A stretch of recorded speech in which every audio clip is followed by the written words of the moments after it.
Alright, starting some test games here. Going to try to do live, playing against 5-color bad stuff. That's the opponent. I've got a good opening hand, and I'll show you the deck that I'm using here, which is this. The format is Canadian Highlander, and without getting too deep into what the format is, this attempts to be a hybrid control, aggro-control deck that has the intention of generating a lot of advantage over time, and we're going to just go ahead and, oh boy, that is going to go bottom top.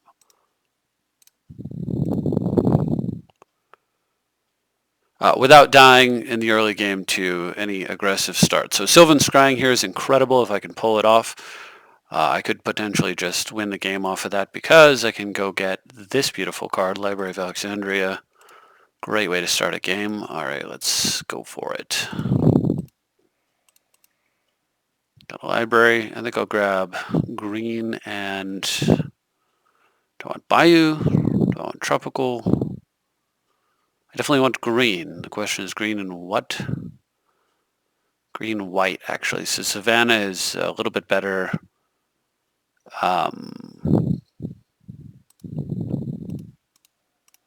For this deck, I actually have more white spells than I have black spells. So we'll go ahead and grab a Savannah, and we'll tutor up a Library of Alexandria and pass the turn. Opponent's in a little bit of trouble. The nice thing is I can play the Library and the Wall of Blossoms, so I can still develop my early defenses without compromising my ability to get into library mode here, which is pretty nice. And because I got the Crucible of Worlds, it's going to be very hard to deal with the library for my opponent. He's going to have to go after my hand if he wants to answer it, or handle both, which is a tall order.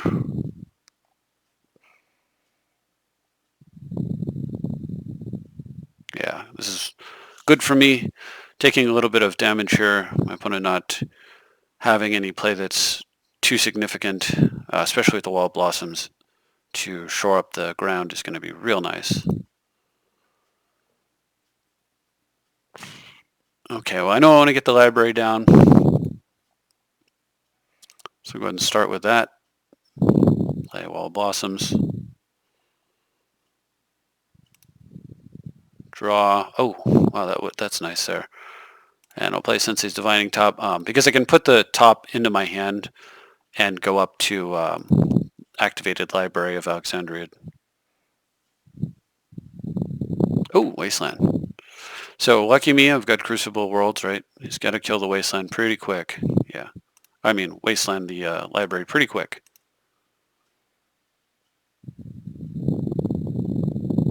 Alright. Doggo. Good stuff. But, oh, I thought I put that on the bottom. Weird. I guess I did shuffle. Alright, so I'm going to go ahead and pick up a underground here. And then I could run out something like Lantern Tax, but I really want to get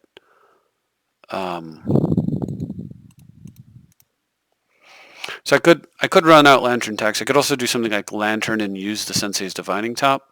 But if I play the Crucible now, my opponent destroys it. I'm going to regret it a good bit. But if I don't get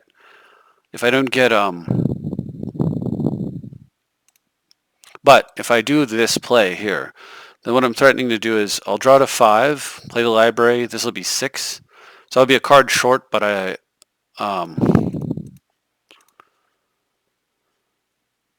very quickly can get to that 7th card. And I think that this forces my opponent to remove the Crucible immediately, or else the library comes back. And that threat, I think, is worth the risk that my opponent kills it right now. Because it forces him to kill it right now. Yeah, of course.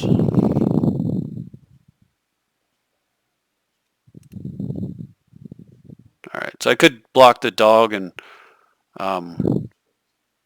give my opponent the option to deal extra damage to me, or I can just block the factory and not give him that option, which I like a little bit better. I mean, they could not deal extra damage, but rather discard a couple of cards. But if I give my opponent's choices when I don't need to do that. I mean, if he wants to throw away cards for damage, that's not too bad for me here. Okay, now we're in pretty doggone good shape. That's real nice there. We'll get the library down. So I could wait on it, I suppose. If I wanted to play Dak Faden. Don't think I do though. So we'll get library down. And this is probably good enough. So I need to wait a turn before I do anything. I want to get that activation on the library going as fast as I can.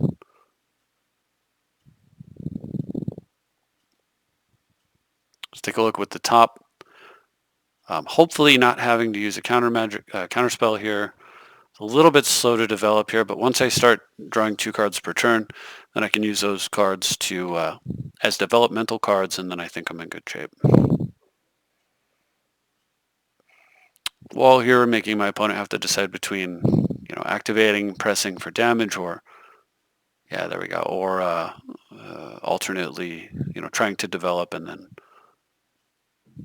Okay, so I'm going to go ahead and just take a look right now and see what my options are. Well, so Brainstorm is not too shabby. Don't need a Tundra. Yeah, I want that Brainstorm.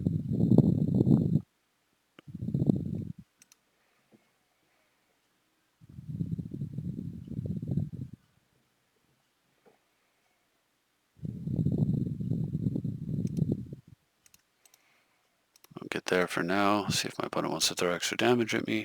No.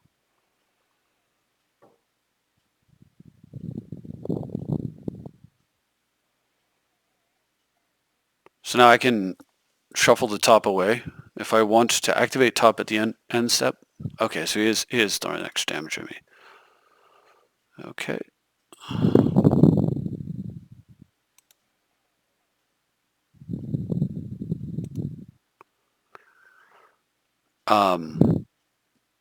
And then with library running, the question is how much topping am I going to do? 1 mana for library, 1 mana to top. I don't think I'm going to do a lot of it, so I'm going to go ahead and just draw now.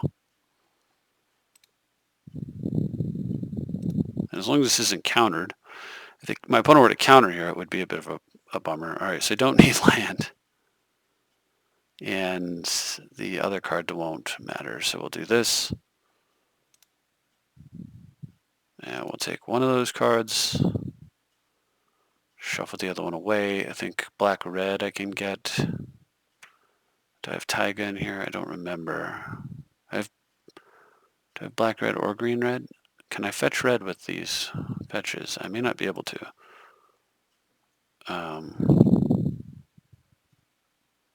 But I do need to shuffle, so... Oh, martial arts. Right. Martial arts, do it. We'll get Plateau. Draw a card for the turn.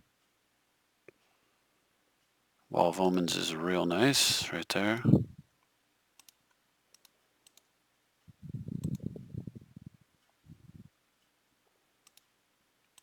How do I want to do this mana? I think something like... So I can run out...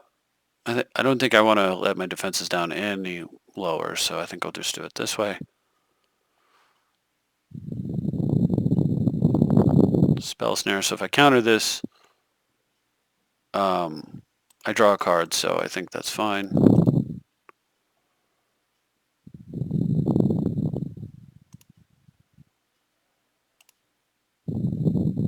Okay, good deal.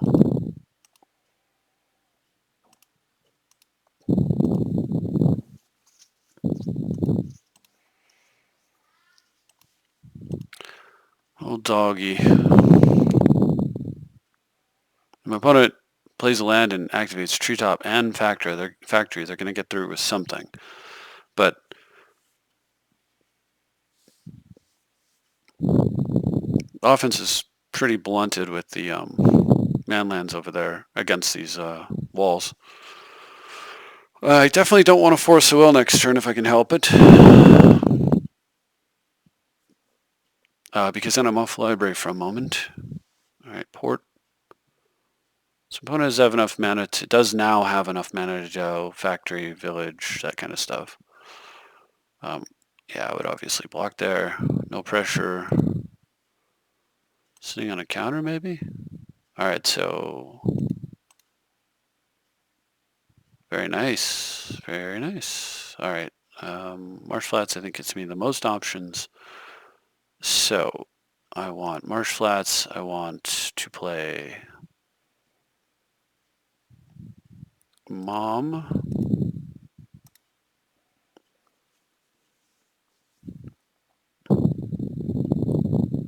And I want to be done, because anything else I play, I want to play on my opponent's turn. I'll do that later. Plus my opponent is to port me, then, oops. I suppose I have to draw in. I say he should have ported the library, of course, forcing me to play at the end of my turn. Actually, it was a mistake on my opponent's part there, and mine. So what I should have done was just libraried and then played a card. But at the same time, I guess with port over there, I have to be a little bit wary. But my opponent could have ported the library at the end of turn, forcing me to use it at that time and then discard. Of course, discarding when you have a Crucible is generally not that big of a deal, but all right, so we'll go ahead and draw. I'm going to see if I can go after the Mongrel a little bit, try to get some cards out of my opponent's hand with Fire Ice. Probably fine. Either that or I can port the, I can tap the port just because, well, maybe I don't care about the Wild Mongrel, and I do kind of not like the Rishadan port over there, so I think actually I'm going to do that because I don't want to get my opponent to make the play I just described.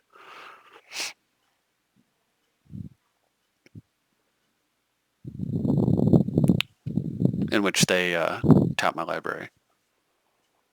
Yeah, of course I'll tap it for blue.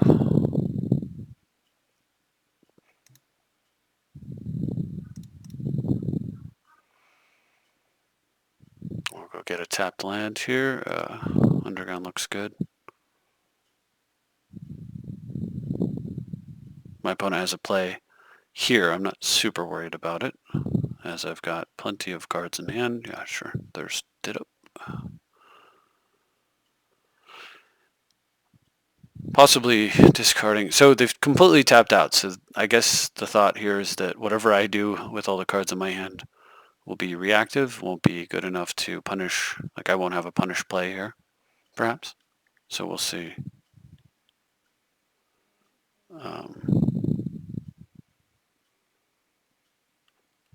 Okay. Discard a Mystic Confluence and a Dismiss. Wow. Interesting. That's pretty nice. So what I want to do is I want to kill the port. Possibly. If I get started with strip mining, strip Crucible here, I think it should elicit a scoop pretty quickly. I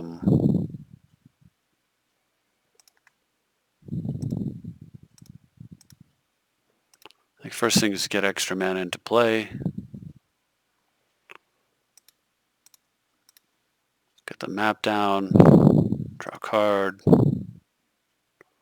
Well, if I draw and then map, I don't know about that. That's probably not the best. I think I might. So I may want to wait on the map. Is what it comes down to. So I think I'll wait. I got one more turn from now, and I think draw top is what I'm thinking. Or just sit on counter, counter, counter. Yeah, I think that's fine. So my opponent, I don't want to get in a situation where my opponent can port one of my two, like I leave two lands untapped and then they can port one of them. So now I've got Mother of Runes over there protecting my walls or herself. So there's no good attack from my opponent here. All right, so we'll draw.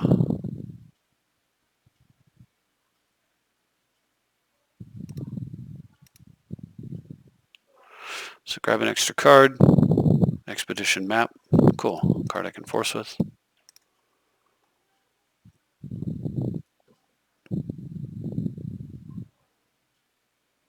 Ancestral. I am thinking about force willing it, but if I force will this and lose, I've lost a major weapon against whatever the follow-up is, and I don't think it's worth it, so I'm actually going to leave it alone. It was a risk. I wasn't really thinking about what card my opponent could have if I used the map that would punish me. Ancestral Recall is a card I just should have played around, I suppose, but it's not one of the ones that would typically be on my radar anyway, so I'll go get Strip Mine.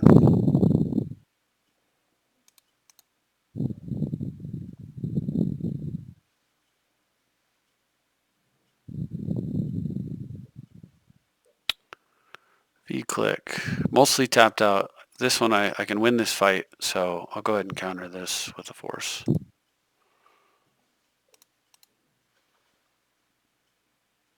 Cool. Down to 10, so I need to watch that. Alright, 7 cards, 8 cards. Well, I was saying. I see. So if he taps the library now, then I don't get a card, but I have an instant. Okay, I gotta be really careful. Opponent's playing well.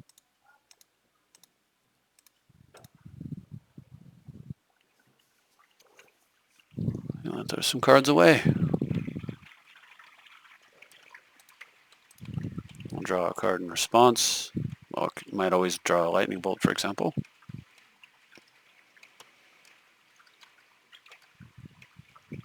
Ah, smart.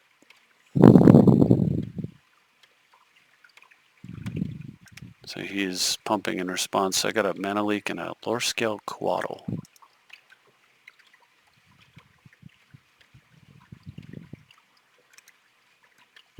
Changing the colors of his mongrel.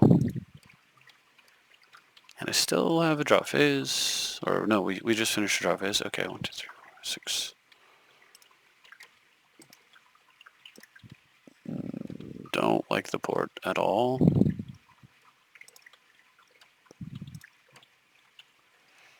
Stump that guy. I can play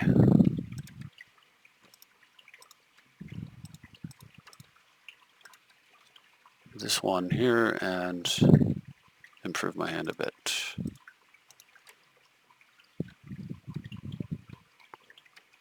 Don't need land, don't need land. I could throw a deep, but I think I'm fine. So I'm good here.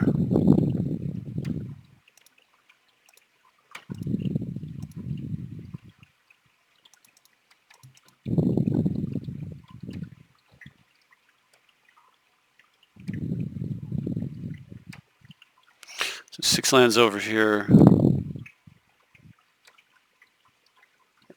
8 mana over here, 6 over there. Some head-on mana, head-on cards. Should be a pretty straightforward win here. 7 lands to 6. It doesn't look like I'll be taxing this game, but doesn't matter. Tax is in there for winning the early games. Not really in there for winning. If we get to this point in the game and I cannot tax, that means I'm winning.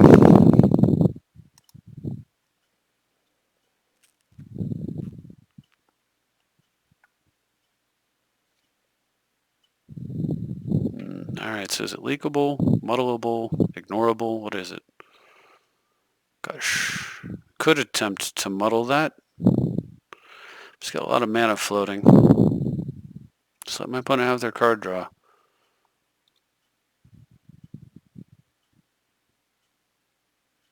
A deck like this, I'm not going to stop the card draw, although, I mean, sure, I wish I could, but I'm unlikely to win that war. I need to get it to where he's gonna play threats, and I'm gonna attempt to stop his threats. So yeah, sure. All right, so what do I care about? I don't care too much. I certainly don't care about Shackles Attack Faden. Jace is probably the most annoying thing in that pile. Into the Royal, don't care much about. I actually only care about Jace in that entire pile, so Jace or 4 cards and then discard a bunch. But these don't matter. Into the Royal vaguely matters. Can't target, well, you wouldn't bounce a wall. Can't bounce Mom. Could bounce Dack Fayden or Crucible for a small stall. But, yeah, not a big deal. Yes, opponent takes Jace because it's the only relevant card.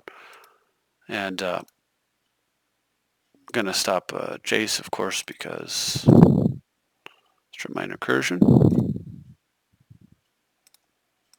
Go ahead and take out blue prior to doing anything else. I'll go ahead and, yeah, I'll take the card now.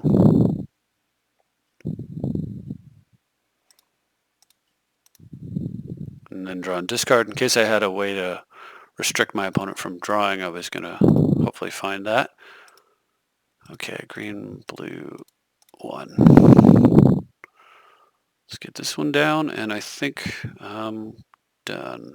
Got 2 counter spells in good shape. So Edric there, I can start pushing him through with Mother of Runes. So, correction. I could normally start pushing him through with Mother of Runes. I cannot do that against a Wild Mongrel because it changes color. But, oh, yeah, I guess I'll protect it. It's basically tap to counter target spell is a good card. Even if the Mother of Runes ends up dying later, because I made that play, I'm certainly better off for having made it. Because it's a free card right now. So, opponent plays Jace, just leak, and I can muddle the follow-up, and then I can deep analysis to get cards back in my hand, and then library again. Yeah, there's no beating that. So, like I said about Sylvan Scrying, there's 2 mana win the game against this kind of deck. All right. Again, the build, and let's see what we've got. So, I was thinking about like Gaia's Cradle in here. I've got 23 creatures. 7, 8, 9, 10, 11, 12. I've also got 13 artifacts. So Gaia's Cradle could be good. It doesn't cost mana. It doesn't cost, unlike Tolarian Academy, it doesn't cost a point in this Canadian Highlander. So I actually could, theoretically, I could at least run Cradle. However, even at 23 creatures, I'm not sure that it's worth it. I actually have 23 creatures, but Lingering Souls makes creatures is 24, and then Quiet Spec will actually go fetch it. So 25 ways to make creatures, just right there. K command is, or excuse me. Oh, I don't have him. I thought I had Duretti. I don't have that. But I mean, still 25 ways to make creatures. Is it enough? I'm not actually sure that it is. Here's a real weird hand. It wants to be a keep quite a bit because it has some insane cards. Very powerful. I think it's worth it. My opponent's deck seems a little bit slow. And I win if they don't get anything, well, before I get into the game, right? So I think it's risky if I lead off with Arbor. I think it could die too easily. I guess I'll just go for the Preordain and then try to get Search for Azcanta down. It means that I can't get, I don't know, like I wouldn't know for sure which color of mana I want to get here. But there's no way for me to get both blue and white, and blue's more important, obviously, with this hand, so I'll have to dig for the white. Oh, that's very, very nice. I actually want both, but I'm going to hide the Narset so that if my opponent has a way to get into my hand, at least they won't see it. So this can get Tundra Wall, and then Narset possibly solves the Ancestral problem. So I can go Tundra Wall, or depending on what my opponent does, perhaps Search for Azcanta. +1/+1, huh? So,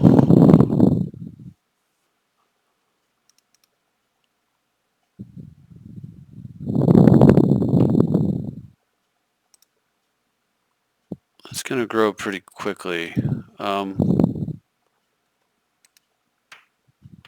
7 or more. I think I do want the wall.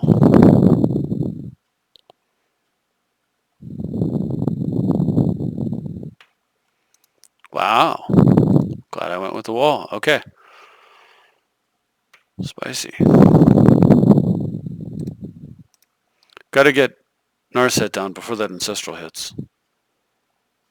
Alright, opponent gets a 2-2, but I can play Trinket Mage here, try to answer it that way. I suppose I could have played an Arbor and hope my opponent didn't have a land. That doesn't sound like a good play. Alright, so I got to get Trinket or True Name. 4 cards. One of these needs to resolve. Trinket is less important than True Name. So I really need one of them to resolve. So we'll try the Trinket and it'll get countered.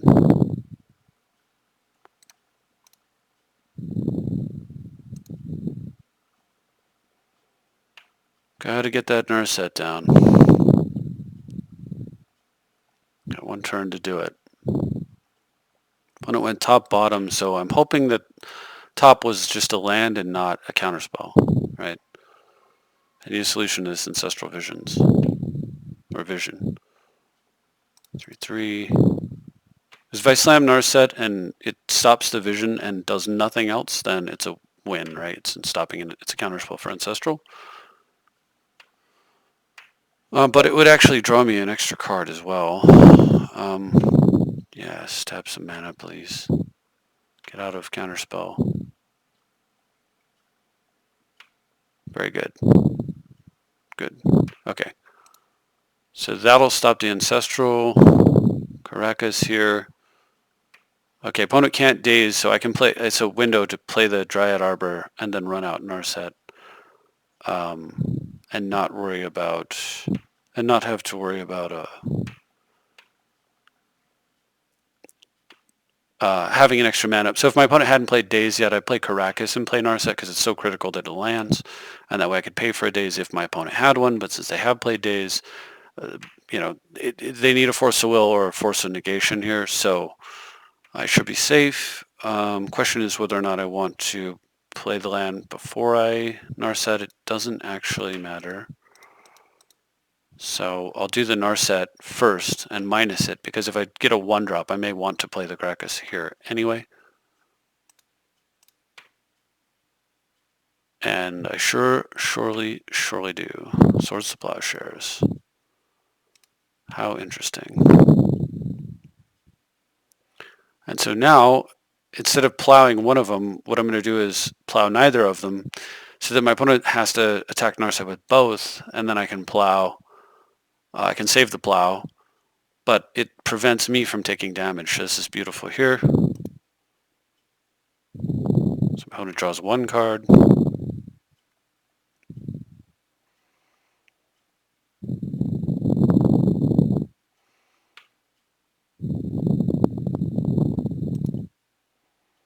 And then skips our draw step. What a nice outcome that was.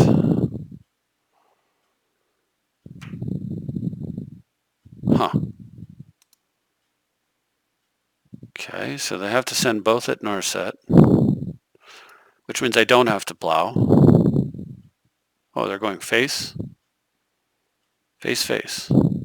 Interesting. So he's starting to realize, like, that it's a little bit of a pickle there. Narset, that's what we wanted. Okay, saves me some mana.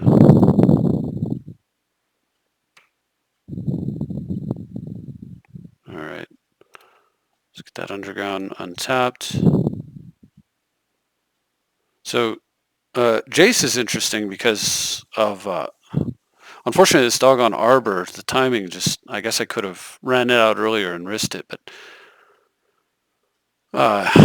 yeah, because Jace would be interesting here, because I could play Jace, plow one of these things, and then flip Jace and next turn and go that route. But instead, I guess I wait for true name. Does that make sense? I suppose it does.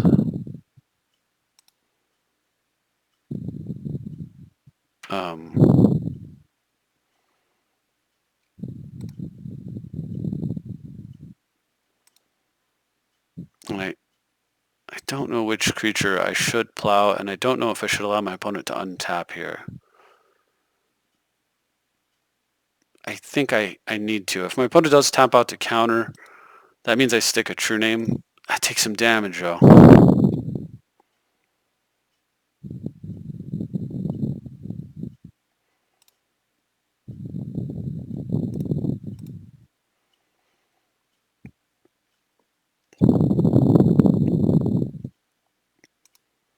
Alright, I can't chump here, which is a little bit... Oh, I just screwed up big time. So TNN would actually stop the trample damage. That was a huge mistake. That's the streamer mistake.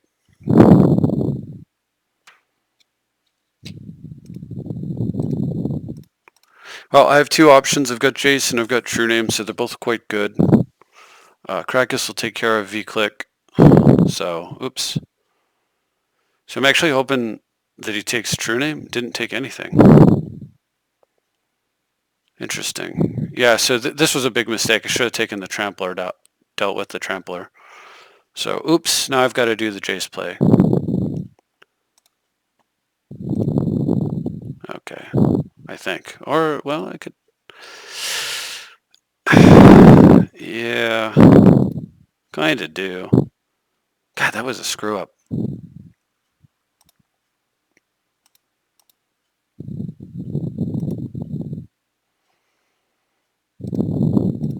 All right. Oops.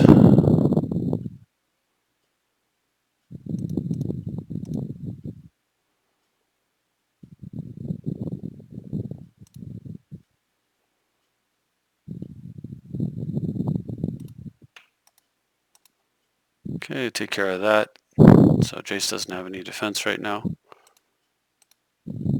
But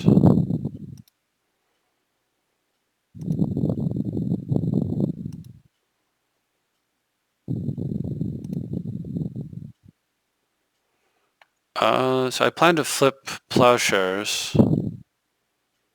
So I should untap Caracas. That way if my opponent for some reason is sandbagging and I activate Jace, I can bounce it in response. Does that make sense?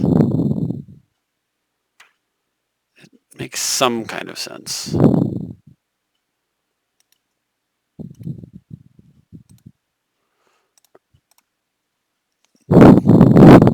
Okay, well, good stuff. So I can flip Ponder,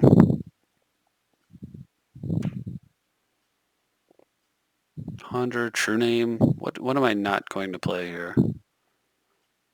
Well, I guess Ponder. So I could plus to shrink that thing, but no, I'm just going to replay Plowshares.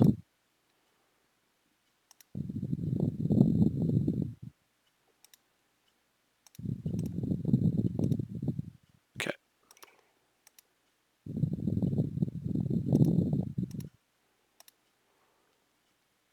Okay, good stuff. Krakus if my opponent has land click, so that's dealt with. So it's got to be something else that they're going to go for here. They can't afford to constantly click me under the orb, so okay, I'm going to untap Krakus in case they do decide to do it during my end step.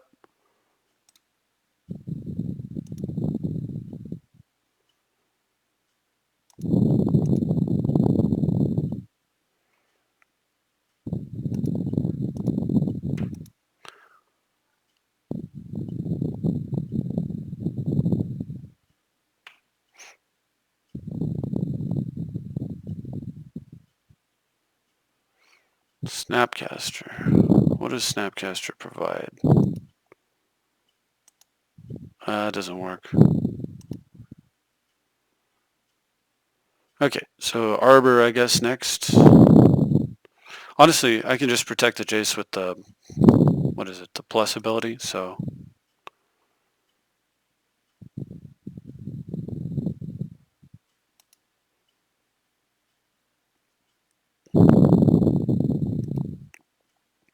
I don't like being in the lightning bolt range, but what are you going to do?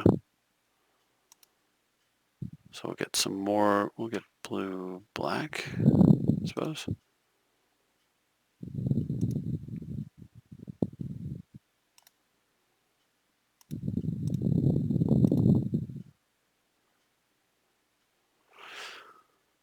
So, what do I want to do?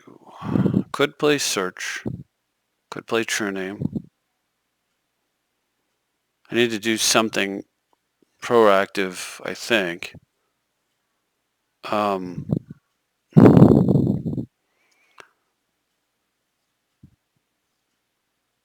could play the wall, could play an untapped breeding pool, take even more damage. That's not good.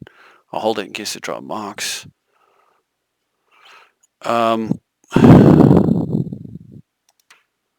I don't really think the answer is to do anything.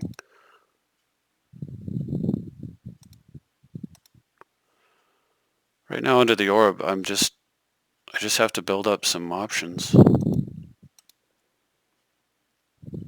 Problem is, Krakus is not a long-term solution to the 3/1 flyer because of cards like Wasteland. So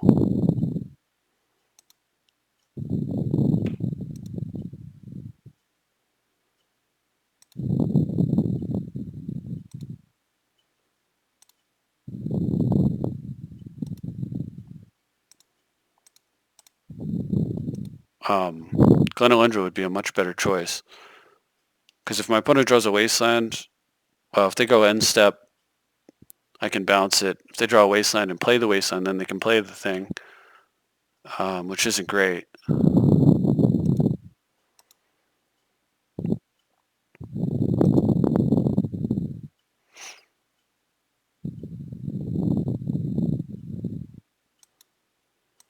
But for now,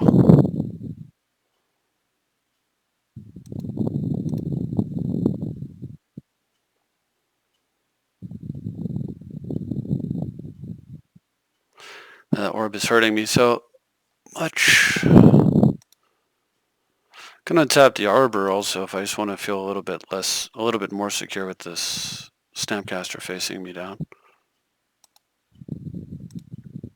which I think is a good idea. Okay, that's definitely an improved situation.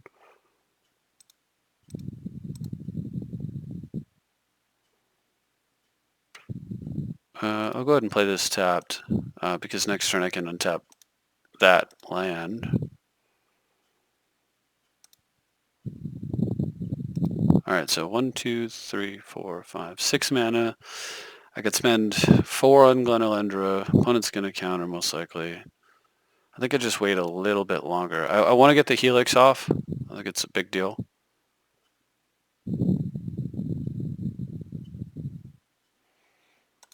Yep.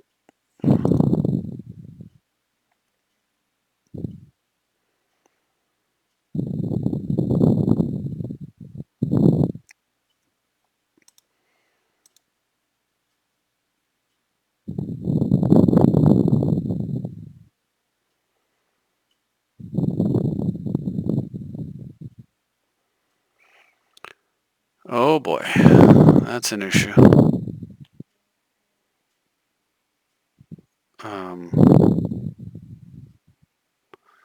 My opponent can... so I can Helix and then Helix it again with Jace, which is probably what I need to do. Or I can just play True Name. I guess that's also pretty good. So I think I'll just go that route. I do want to get so I can get Tropical and I can get Volcanic. Do I want to fetch? Thing is, I don't want to draw those lands, so yeah, I think I will. Chop. Volcanic. I don't want to draw them because I want to be able to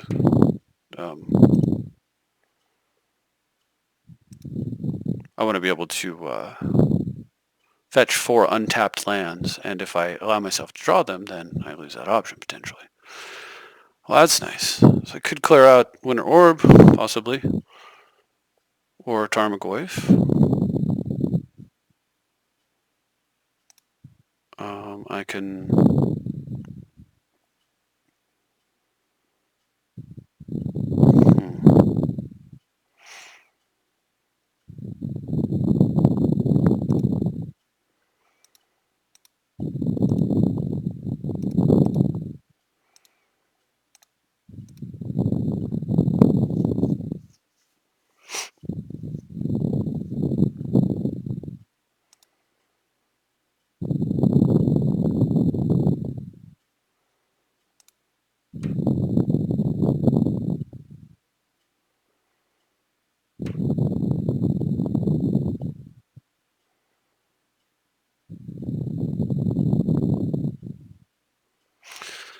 Well, I didn't want to have a counter war here, but a mana drain.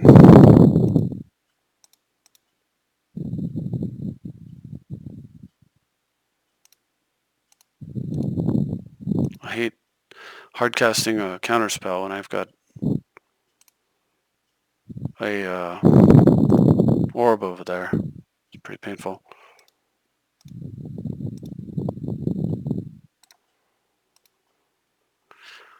Okay, so if my opponent can give it trample, then I'm just dead. Not liking my situation too much right now. Really need to get Helix mana going.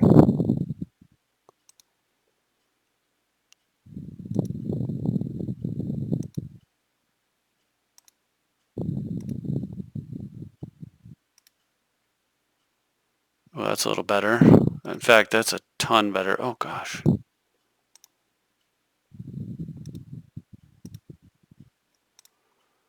Because that gives me a way to tap my opponent's Winter Orb on their turn. Which could be very, very good.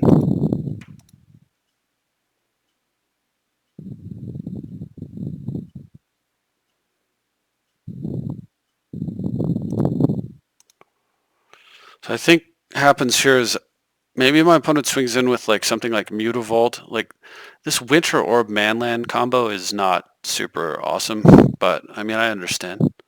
So I'm thinking opponent activates Muta, sends in Muta Tarm. So I'll block, trump block Tarmogoyf, block the Mutavault with True Name to kill it. This taps 2 of my opponent's land under the Winter Orb, theoretically, but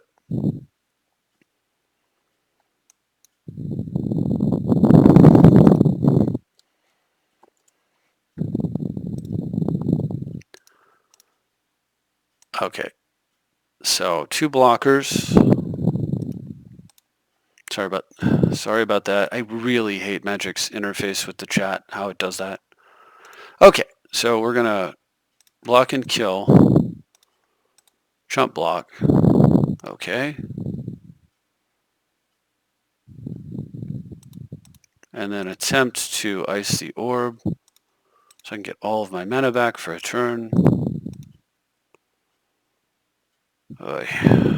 Sure. Counterspell that deck. Super awesome. Alright, well, that's dead. Okay, so now back to getting...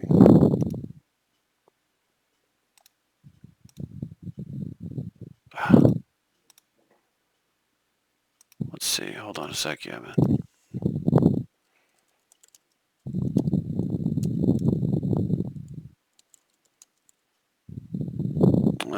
Sorry, let me just explain where I'm at. So if he wants to watch the games, he can. Constructed, where are we? Freeform tournament practice? No, where are we? In a challenge game? I don't even know.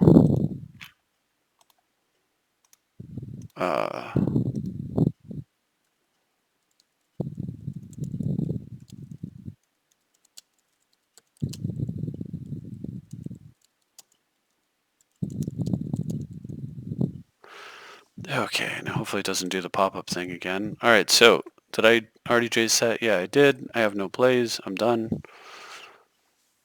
Yuck.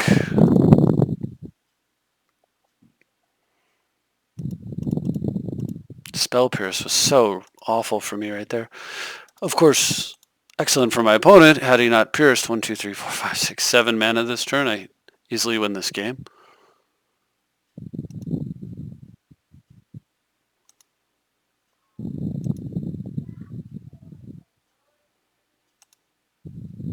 Alright, gotta get my...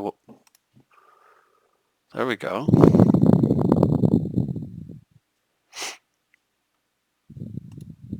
Got Helix mana up, so that's good. Just gotta be patient. Also have Grim Lavamancer mana available.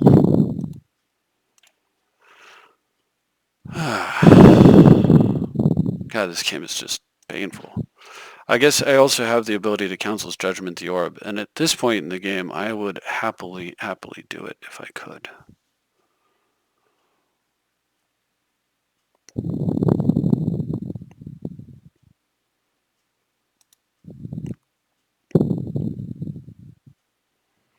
This game is so tenuous right now.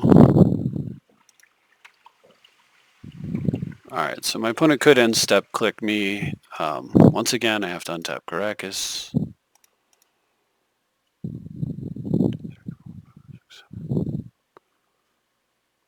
Six and 7. Not that I have. Alright.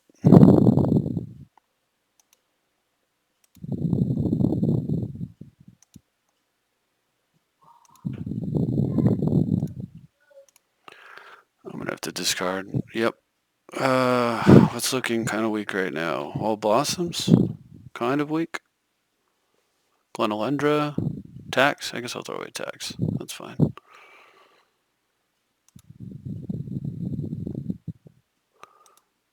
So gonna tap Grove and play the Lavamancer. Hopefully either force my opponent to spend some mana or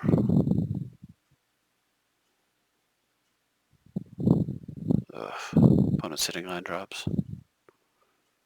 And I just throw attacks away, which, I don't know, maybe that's no good. Yep.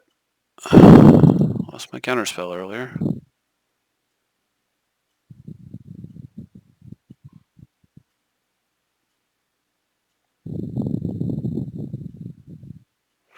So I can attempt to kill Jace in response to this.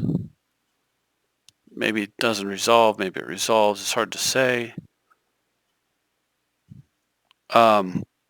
Or I can let it go and hope that I can get to where I have the ability to play something that makes a difference. God, that orb. I think I will attempt to kill Jace.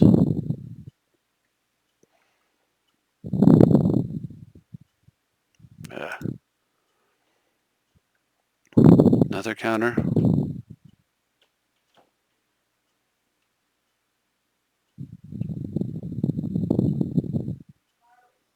So if my opponent counters here, then what I do is, of course, I can minus Jace and then attempt to kill Jace again. I can Jace with my Helix on his Jace.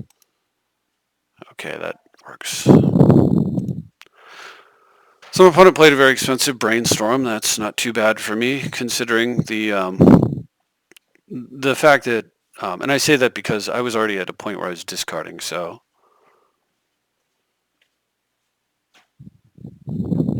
It also gets me out of bolt range or instant death to Snapcasters. If I need to use my Jace, I can for something else.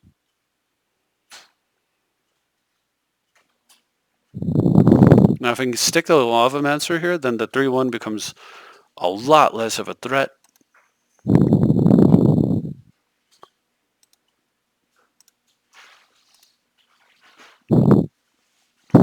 Mana's also real nice there. Let's get some mana down.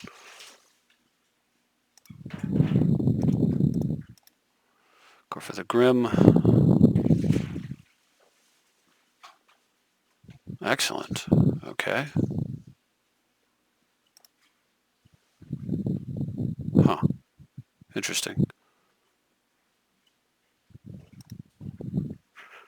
So I'm going to plus this up one more time, but after that, I'm actually going to, It looks like I should have a window where I can minus. And I'm going to take it if I can. What's my opponent doing here? Dismembering the Lavamancer. Okay, well. Okay. Maybe I spoke too soon. I could play Search for Iscanta, which would flip. I'd have 2 mana next turn instead of 3.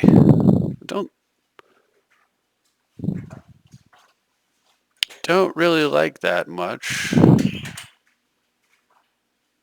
Huh.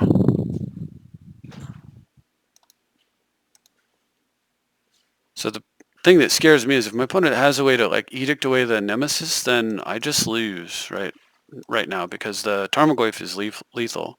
So I'm really afraid of the Tarmogoyf. I don't have. I really wanted a blocker in play right there.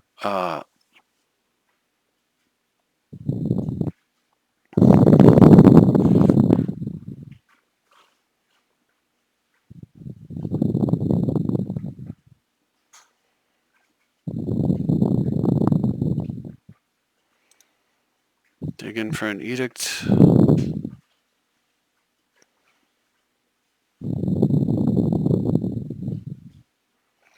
Well, my opponent has resolved an Ancestral Recall and a Chase this game, so I suppose I'm doing okay, all things considered.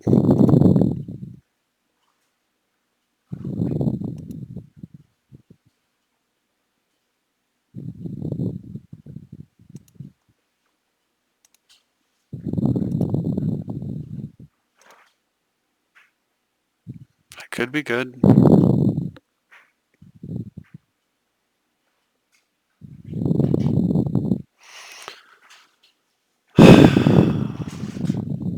Yeah, it's so painful here. Winter Orb is just totally hosing me up. But I'm afraid to give my opponent so much mana. If I play Council's Judgment, I can take out Tarmogoyf. But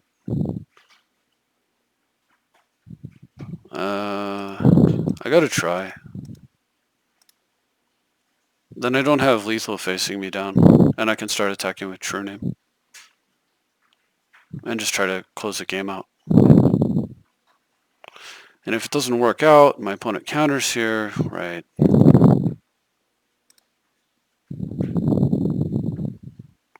I can actually emblem block, like take 2 once. I don't think I want to do that, but I might do that next turn. Pre-play, if I have a play.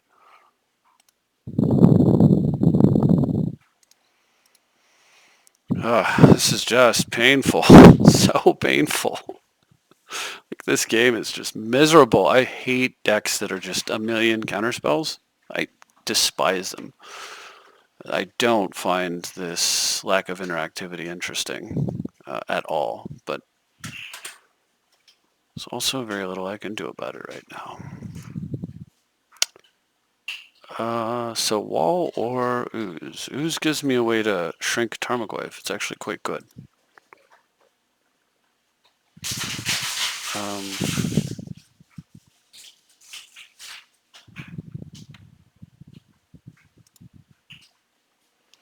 See if I can tap some of my opponent's mana over there. Yep.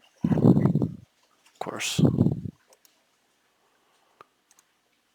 Oh boy.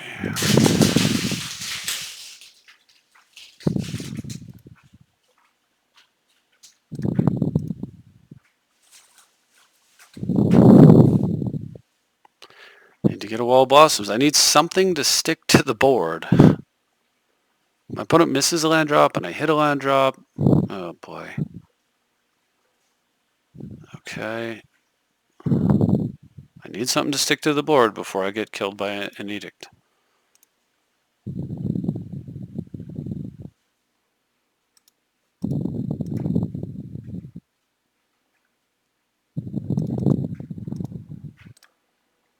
Of course, I'm the one missing the land drops. Now I'm regretting throwing away land tax. Of all the cards I could have thrown away, I probably should have just thrown away Glenelendra.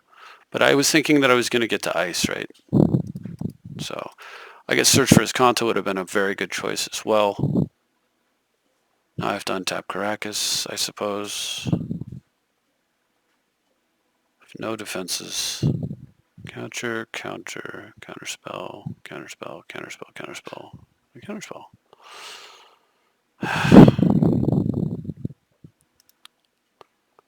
Get there eventually.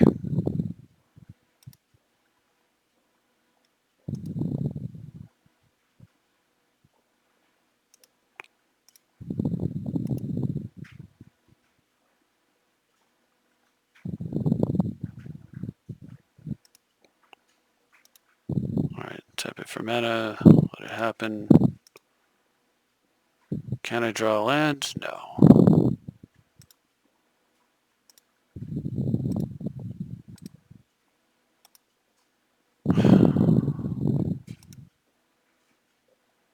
Strix is better than Wall, certainly.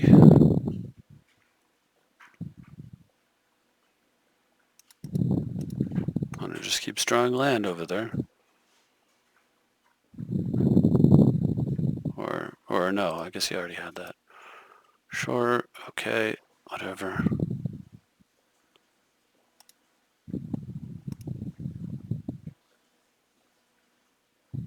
Huh.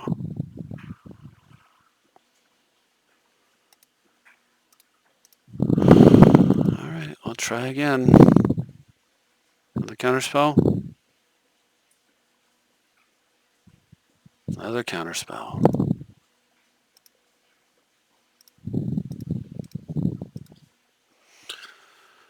Oh, this is so miserable. The worst kind of way to play. Alright, take your turn.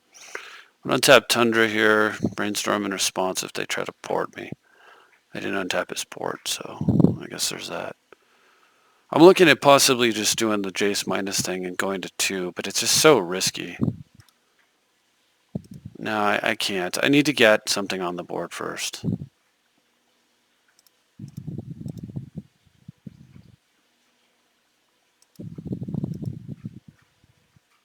Stifle. Okay, so my opponent can get in for 2.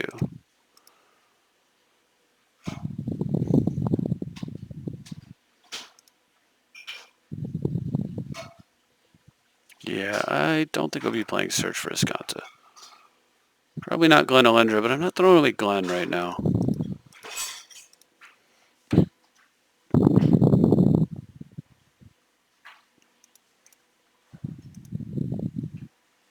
Guess that's a good reason to have not... I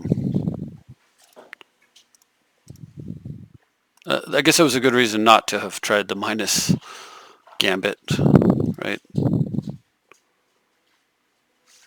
God dang, man, this is just miserable.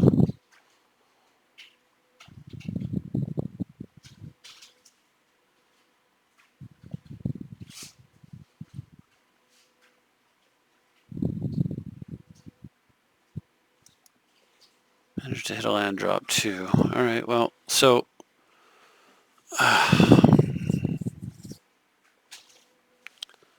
okay, so I could untap white here, and then if I draw any land, I could possibly exile Tarmogoyf, which is what I really want to do. But I think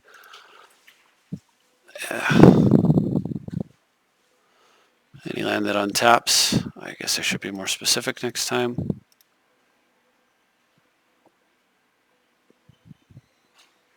I could also -5 here. But don't think I'm comfortable with that.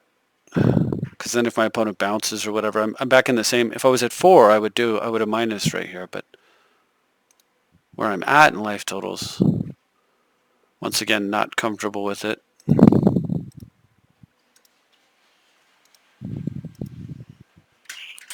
Stoneforge should get me out of something.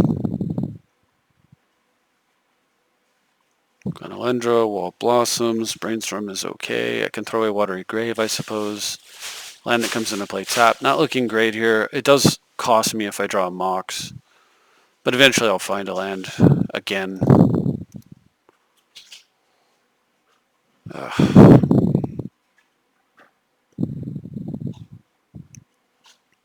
if I can get up to having a couple of plays, maybe I can get somewhere.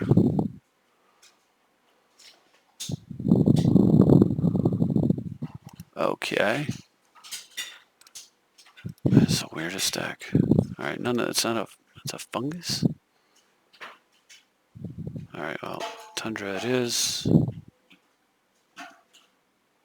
Clamp not going to help me. None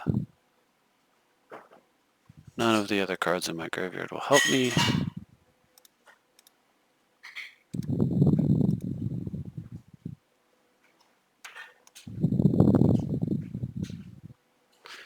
Way too many cards for clamp to be useful. I'm not going to be clamping, so this is the card that goes away. And a land there would have been so freaking important. Just getting this down so I can get Batterskull going or anything along those lines would be alright. My opponent has a bounce spell here. I just die because they didn't hit a land, so I can't play Wild Blossoms or Stoneforge, which would have put me out of range of dying to a bounce spell. God, this is so tenuous. 20 turns of, like, stupid orb. Yep. Opponent cruises, so now I gotta face more counter magic. Eventually. Okay, well, at least we got somewhere. Blue-green or blue-black? Blue-red. Blue-green?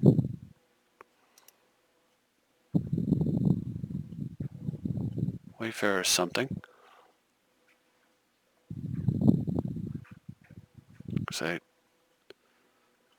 Alright, Stoneforge. Boy, this is just tedious. Stoneforge. So, Stoneforge would go got Jitte, Batterskull mainly.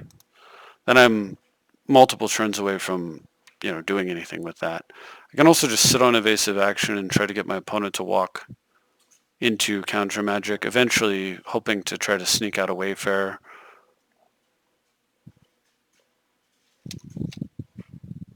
Opponent's way ahead on lands, so Wayfarer could possibly be good. I don't know that I have any lands that are particularly strong other than maybe Library of Alexandria. Of course, I could go get a Dryad Arbor as well just to get an extra blocker. So I do need to consider that if... Oh, wait, no, the Arbor's gone, so... I could play the Wall of Blossoms here. I could play the Wayfarer only. Stoneforge for Batterskull is not the worst at all. Or just sitting on evasive action. I'm going to plus up Jace once again. 21 turns. I could have easily won this game if I ever have just a window to not lose. I think I'd rather just get Wayfarer because if I can get or sit on evasive action and wait for a turn to get. So if I get Wayfarer down now, then I might have to chump block. The problem is I might have to chump block. So let's say I get Wayfarer down and my opponent goes like, kill your Strix. Then they can send in with these two guys, and I only have True Name and Wayfarer. Right now I'm holding off the two threats, which is much better. So like a Wall of Blossoms here is actually a better card because then if they kill the Strix, they still have block, live.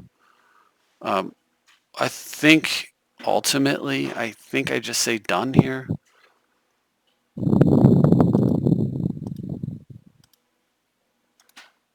I'm never going to play Spellseeker, so that can go.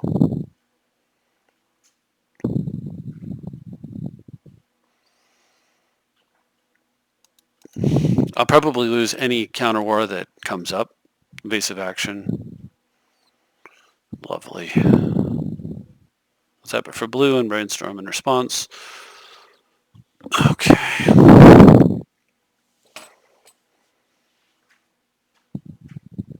God, this game has been horrible to play.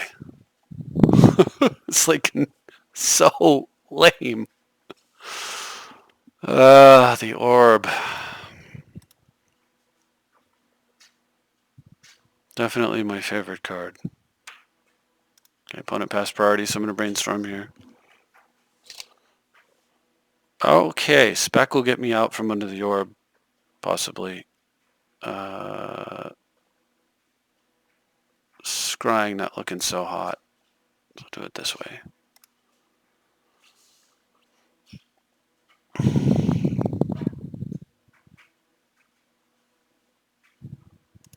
Doggo, okay.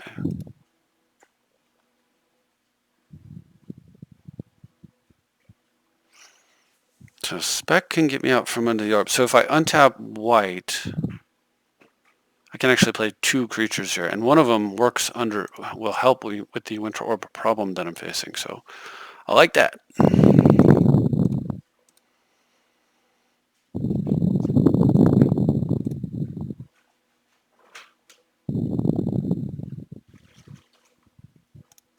Wow.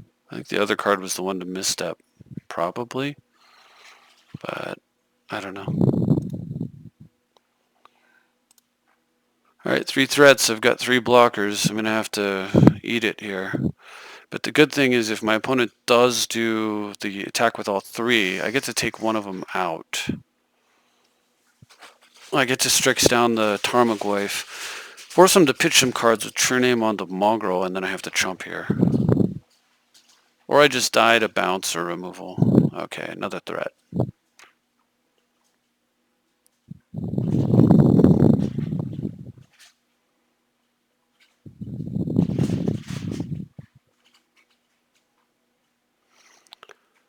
Okay, big trouble here.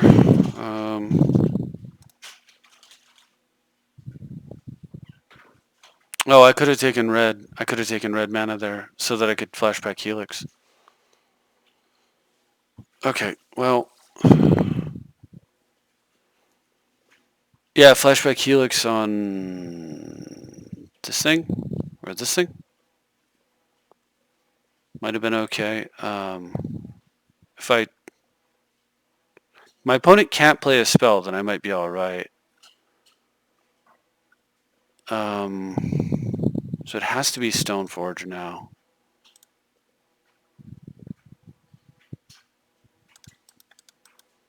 Right? So if I play Wall of Blossoms,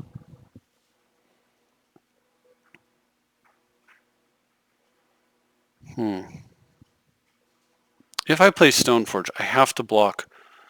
It forces my opponent to attack, right? I mean, I may be dead anyway. If they have a spell they can play and this thing grows, then I just lose. But if they don't, and I play Stoneforge, I have to block and one of my guys dies. But if I play Wall,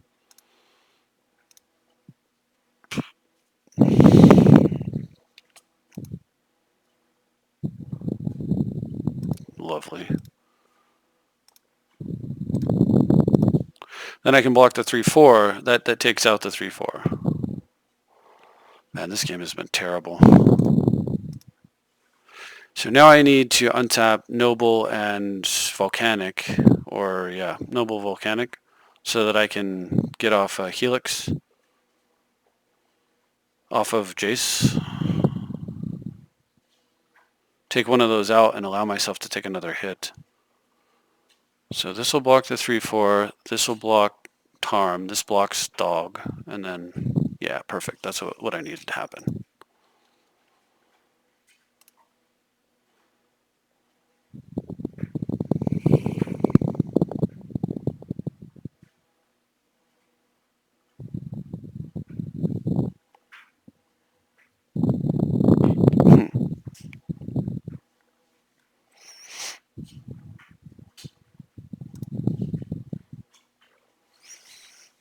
So if I do the Helix, it's got to be Helix on Snappy.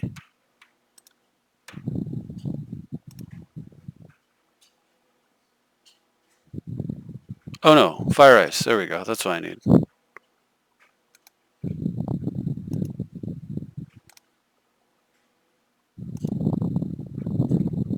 I don't know how to choose Fire, but hopefully that'll do it.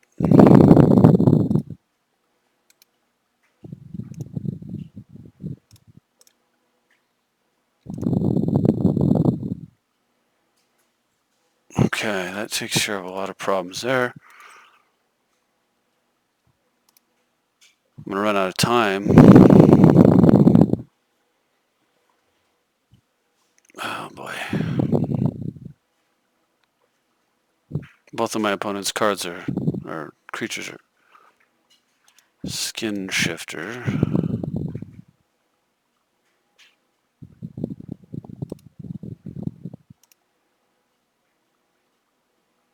Okay, so shrink, what is this? Plus, comes a 2/2 flyer, so I can just helix it down, I guess. Or I can play Stoneforge so that I can get better skull going. I can play Mother of Runes. And this thing could fly over and kill me, so I'm going to have to -3 it.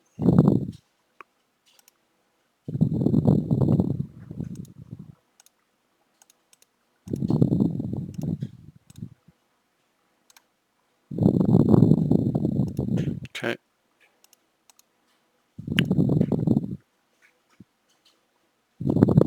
Okay, too many cards. Throw away the Sylvan Scrying.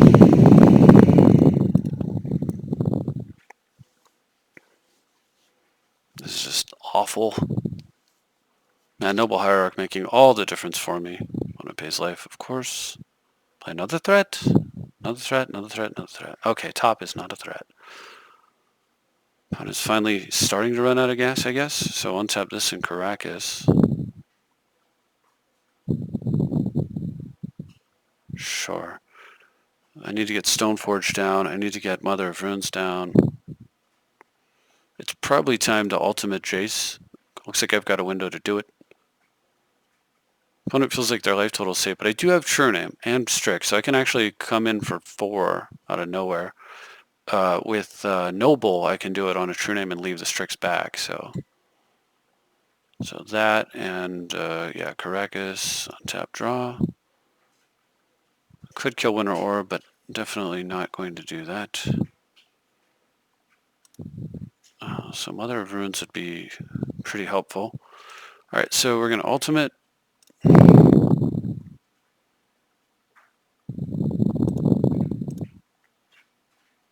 Get Mother down.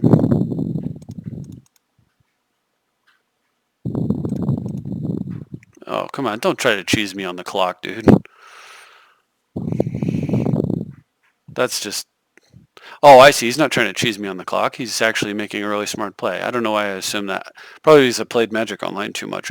So what he's doing is he's getting a real card and getting rid of the Winter Orb, which isn't super useful. Okay, so opponent Force of Will's Mother of Runes. Okay. Alright, so now I will play the Stoneforge.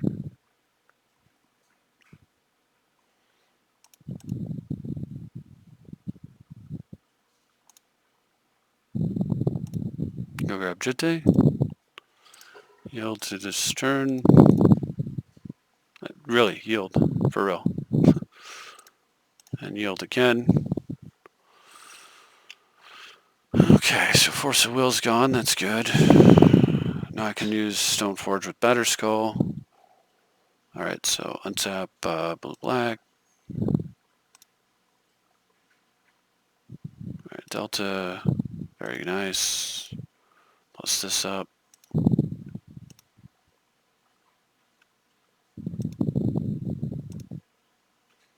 Probably time to send in the true name.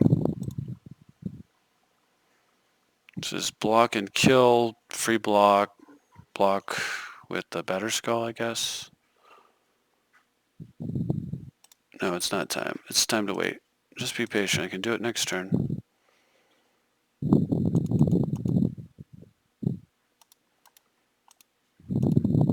Watch my timer.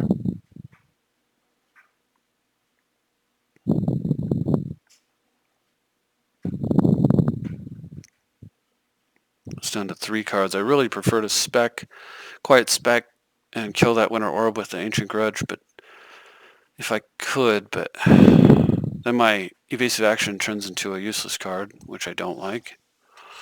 So I think I'll just wait on it.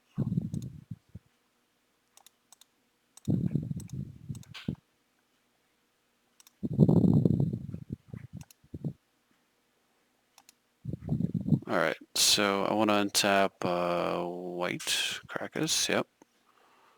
Don't want to lose to the big flyer.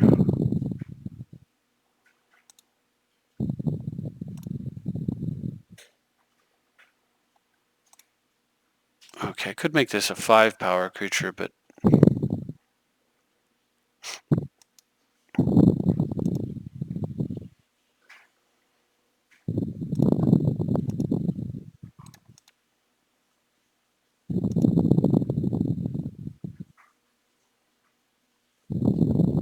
I'm going to hold the Scalding Tarn here because I can't... Wait, I can use 2 fetch lands. No, I take that back. I will play it. I was going to say I couldn't use it. I was thinking I was still at 2. In which case I'd just hold it for a possible Mox, but this is fine. Alright.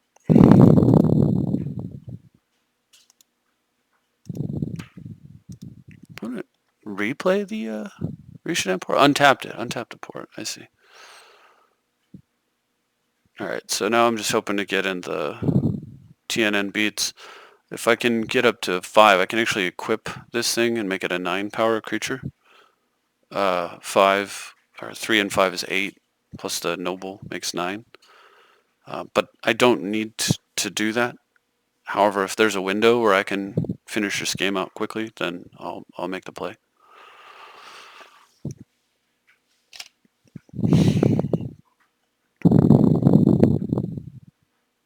Yeah, this game has just been awful.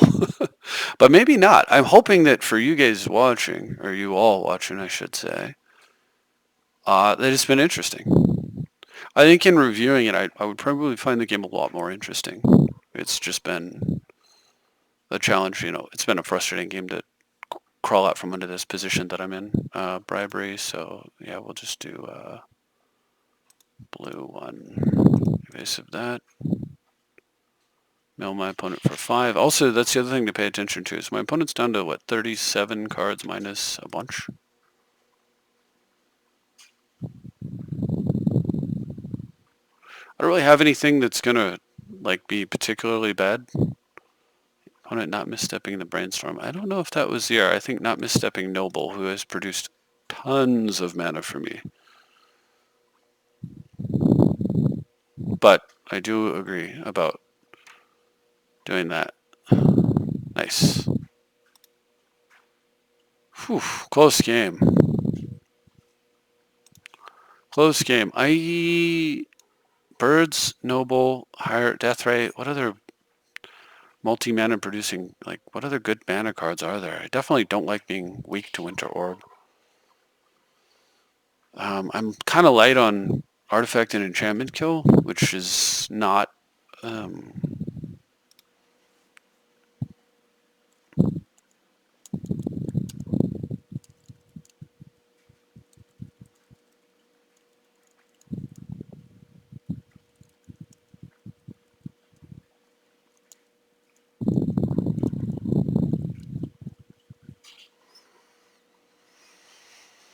Oh, is there an orb? I forgot. I suppose I always could have just drawn orb and gotten myself out of that. I mean, I was at a terrible life total, and then I could have just drawn Zern orb and went fixed. I think Trigger Mage would have ended up getting Mox Diamond, to be honest. Probably. But, yeah, that would have been good. Yeah, freeform. Yeah, freeform.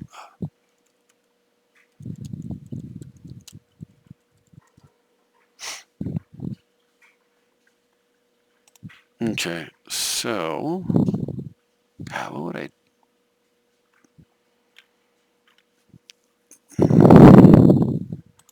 I'll tell you the card that I really feel like I want to have is Toxic Deluge, but I guess Council's Judgment's fine. I hate, I don't want to lose to an opposing True Name Nemesis, but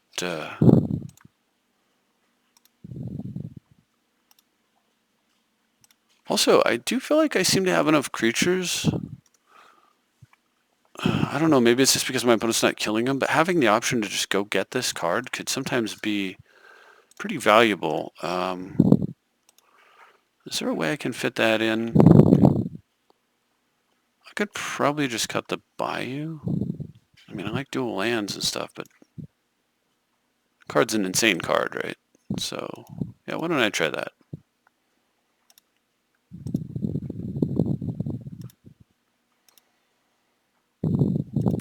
Specialty. Yeah.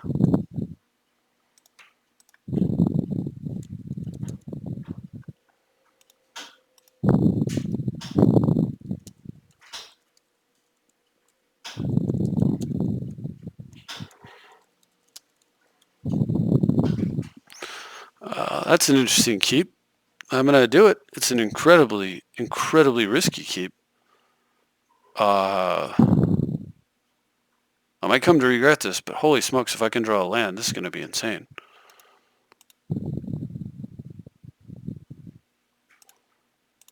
And I am going second after all. So, oh, this is a different deck. Well, that changes things, doesn't it?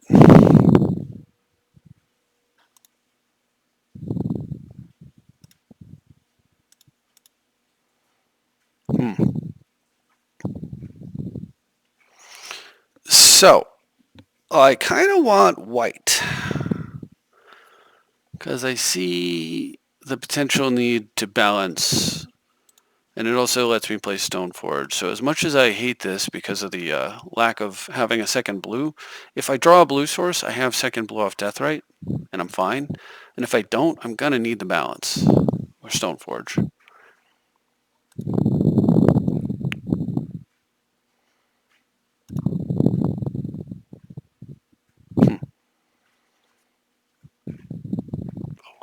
Canadian Highlander.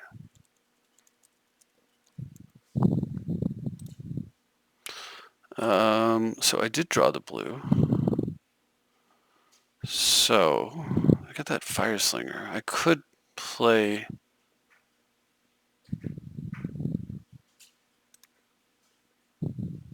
this and save the Deathrite and run out Stoneforge. And if my opponent doesn't have removal right away, then I probably win. Or I run out Timna. It's a little slow.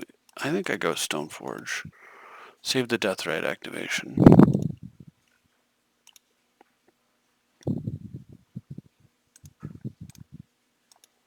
Force my opponent to have to kill that thing right away.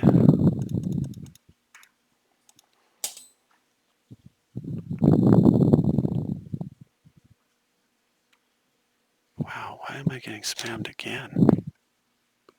Player, Planeswalker, okay, well.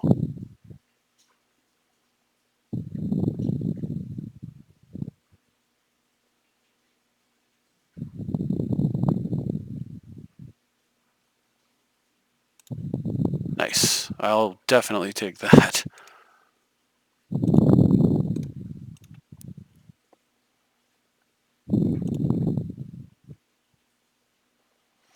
So I didn't get an extra land. I could play Timna. I could play Narset, which is slow. I can sit on Mana Drain and try to Mana Drain my way into Batterskull, which I think is very good. I mean, if my opponent wants to like beat down with Mutavault, it's not the worst scenario. And if my opponent does do that, I get to eat a creature and gain life back, eat a creature and gain life back, that kind of thing. So, all right. Let's grab some blue.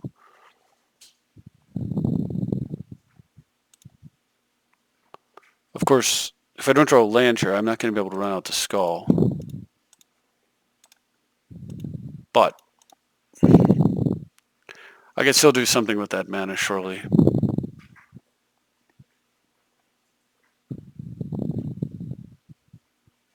It's actually not great where I'm at. My mana base is very tenuous.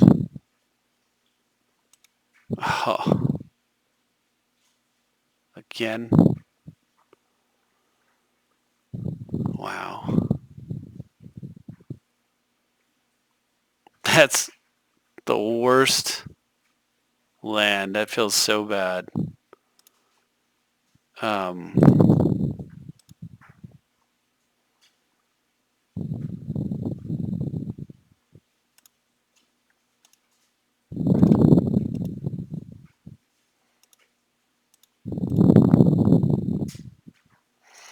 I suppose on the bright side, Jace could dig me to a land. Dread Arbor could be a land. Or if it dies, I can eat it with Deathrite. Use it to play something I actually want to play. And I'm one creature up. So all in all, I suppose it's okay. Canadian Highlander is there.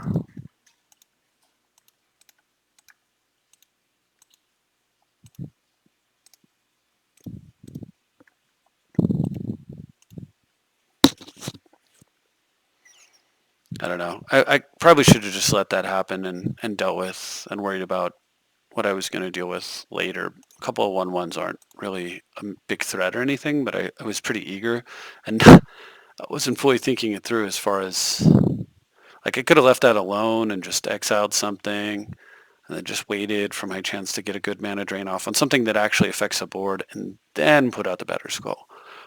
That would have been smarter.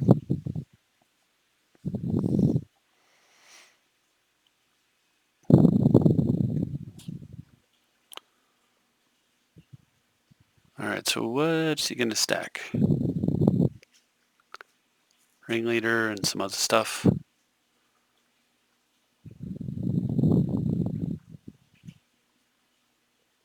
The thing is, I'm not actually that far away from getting a land drop and then playing Timna and potentially getting some cards.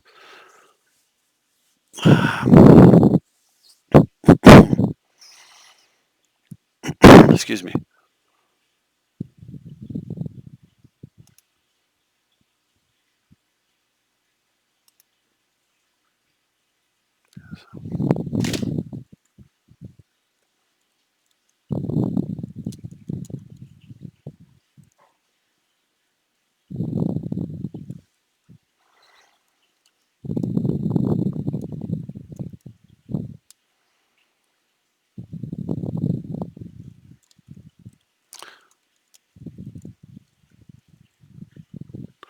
All right, so is my opponent going to do... Come on, do something. Oh, I know what he's doing. He's adjusting his graveyard. Or I mean his top of his library, right?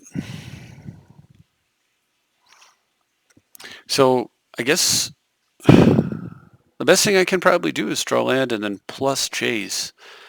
Because the next card coming down is going to be his best card, right?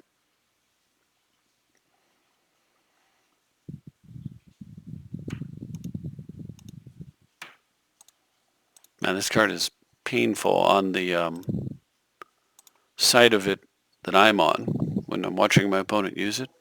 So this is good because last time I played against mono green, I got crushed. But now we're going to find out if this kind of deck has any hope.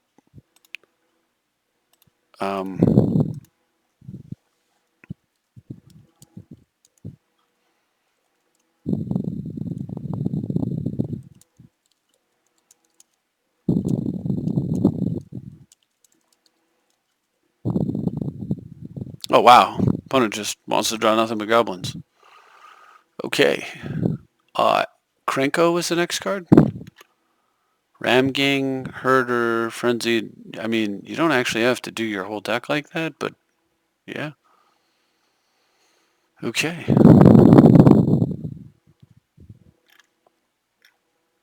Oh, I'm sure Goblin Recruiter's got to be next, right? Jeez, that's insane. I don't even know if I should even try to track this. Incinerator might be next. Chieftain might be next. I'm not sure.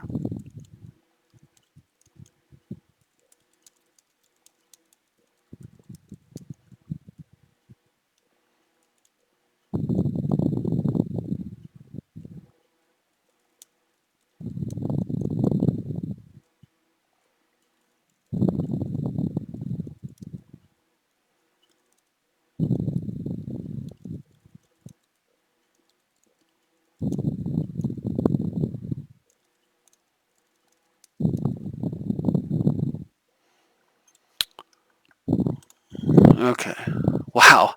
Goblin Recruiter, I apologize. It is gotta be...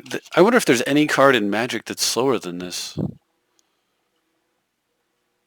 Oh, my 10 points. Let's see. How do I do this? I can't even. Yep. Spellseeker, TNN, Balance,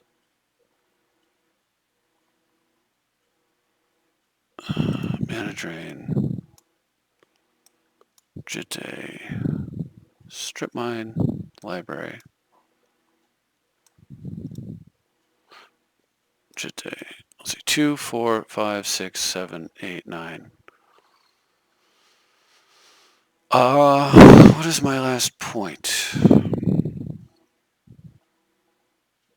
Stoneforge. I always forget Stoneforge.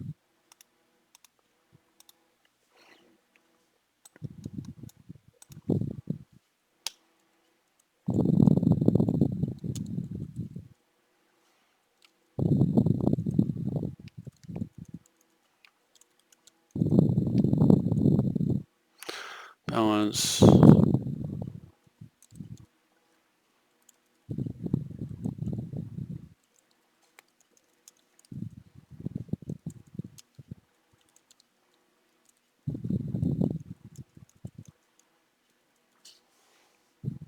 Okay, so there we go. All right.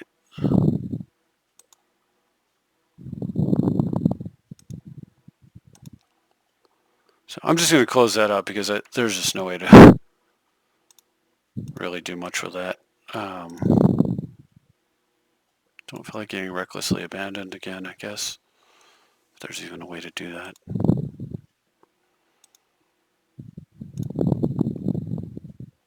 Come on, draw a blue source now. Blue mana, draw it. No, of course not. Any mana?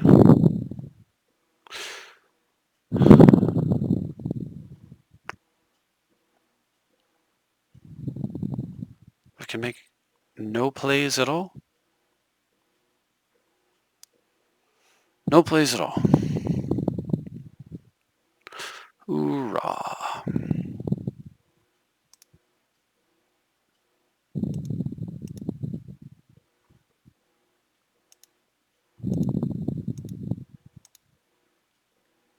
This would have been the Bayou if I would have pulled the Bayou, or the Arbor instead of the Bayou, but oh well. Yep. Can't really send in with your guys, though. I will happily trade. So Council's Judgment may have been useful for me there. Let's get rid of this. Grab some life. Okay. So if I want to flip Jays, and I'm not sure that I do, now's the time. Red, white, or blue, red. Blue, red. Blue, red, yeah. Or blue, black? No, blue, red. And then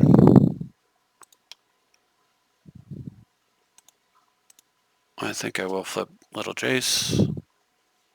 Oh, wow, that lets me put together the balance combo if I want to. Timna doesn't look so great. Or I can Council's Judgment that thing away, but I kind of want to...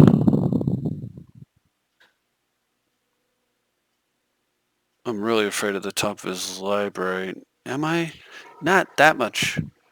Because it's probably the Goblin. And if I take this out, we're not going to be able to play it. So I think I play Timna here. Okay, and then I can use this to get white, or I can use it to get Batterskull down. But I think I use it for white because I'm afraid of the guy that draws him a bunch of cards coming down. So if I were to play Trinket, is there anything I could get? There is not. I mean, Zern Orb, yeah, but all right. So 1, 2, 3. Council's Judgment.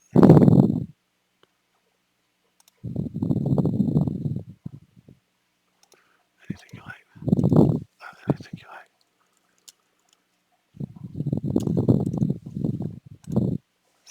All right, so let's get that war chief out of here.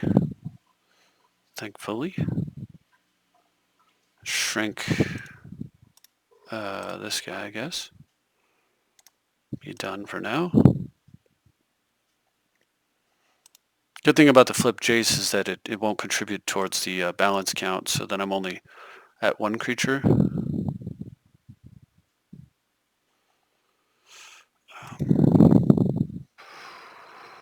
I'm actually not.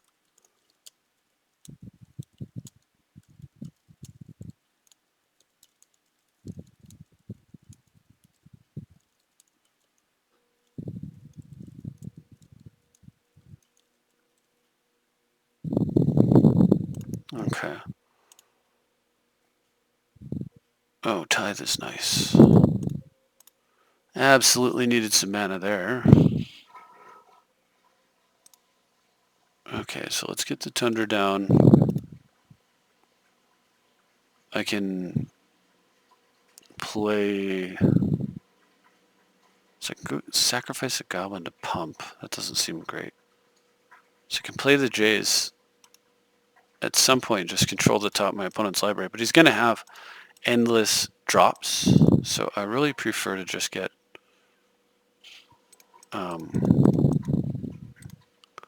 yeah, green gets me life. So we want to do it this way. So we'll go Trinket.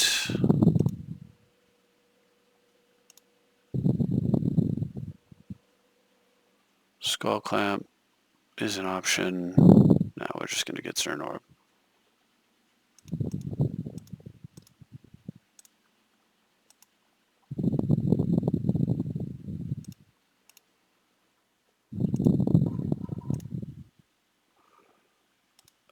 It'd be very hard for my opponent to kill Zern Orb here.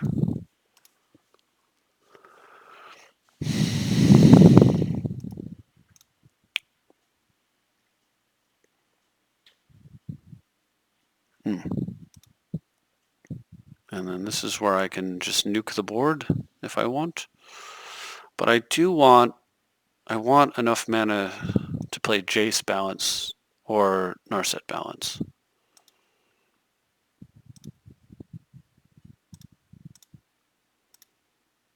I will eat a Glenalendra. Not useful against him at all. Gain more life. Oh, that's real good.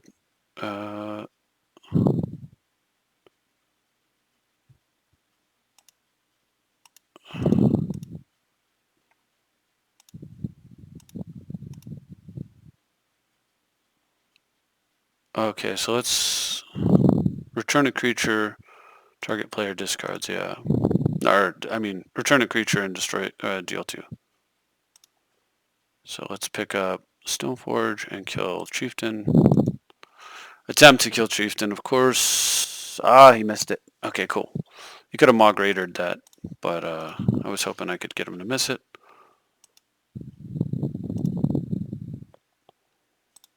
Jete.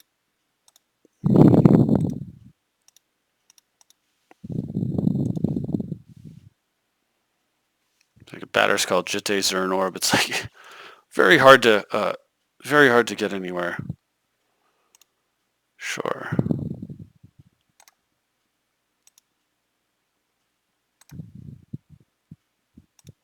Well, I can attack, but of course I have Zern Orb out, so I can just eat my... Yep.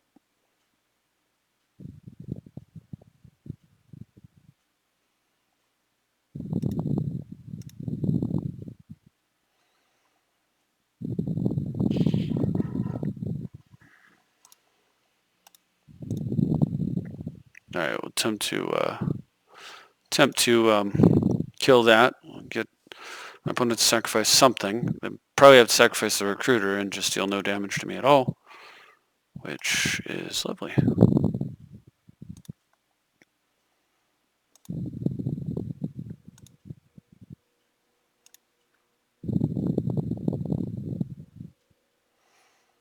And of course now that gives me a land for me to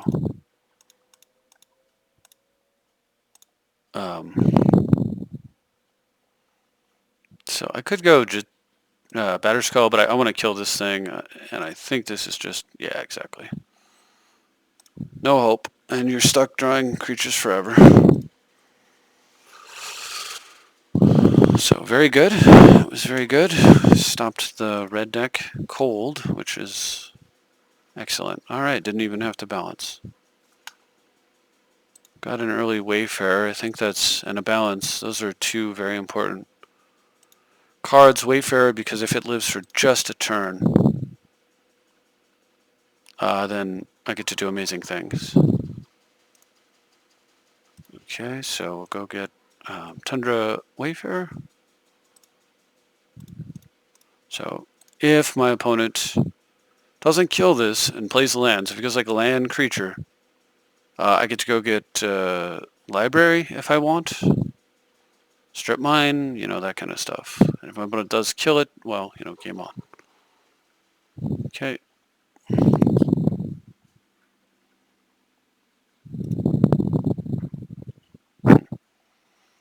So this makes green, so I want, what, black, blue? Or a red, blue? Underground?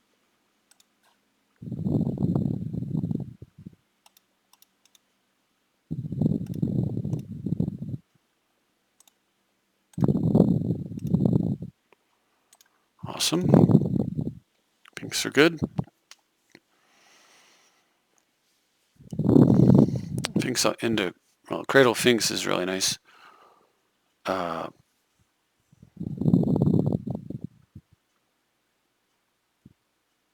Since the Cradle will then produce additional mana next turn. So yeah, Cradle, green, blue, white.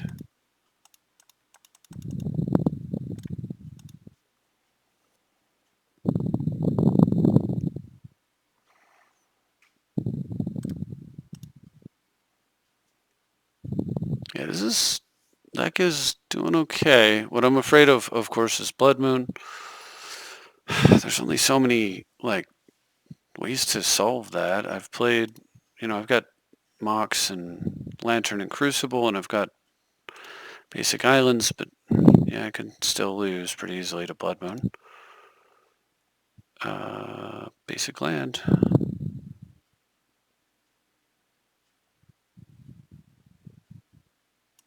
So let's see, 2, 3, 4, 5 mana. I could transmute and go get Better Skull.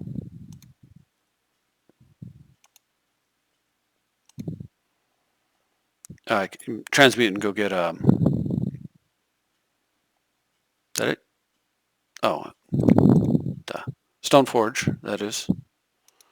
And use Stoneforge to pick up a Better Skull. Or Umezo Jete. Huh. Then Cradle produces even more mana.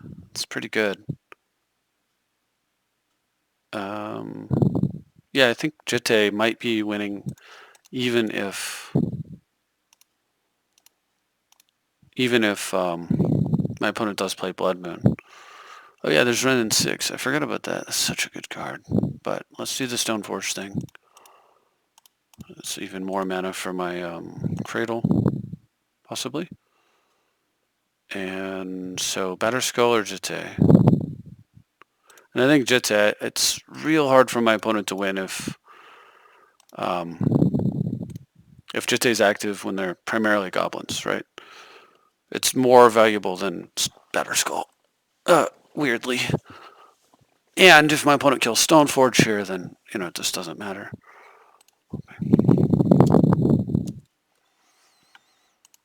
Oh boy, that's a lot of beatdown coming. 2 cards in hand.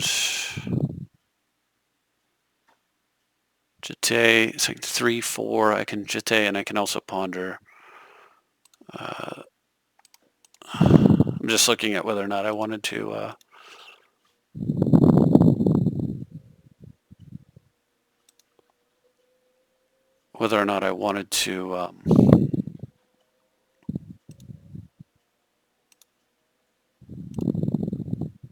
yuck.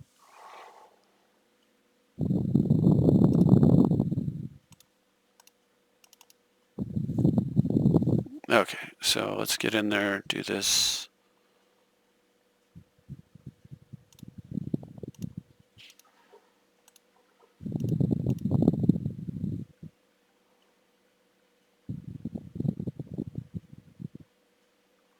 Oops. Wow.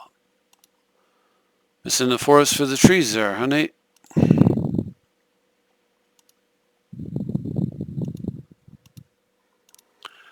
First strike.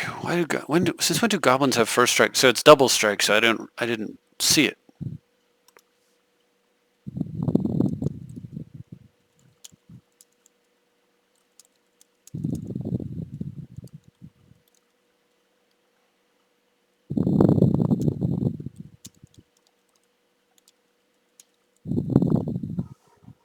Just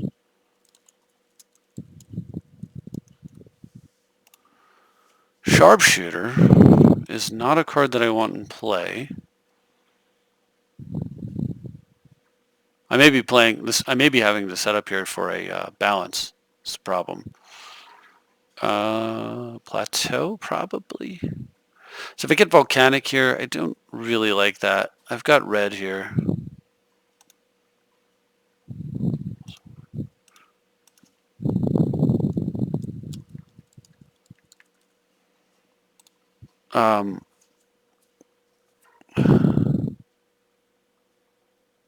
I think Plateau gives me the nice redundancy that I want from my color. It gives me my other color, but it also protects me against like a Wasteland or Strip Mine.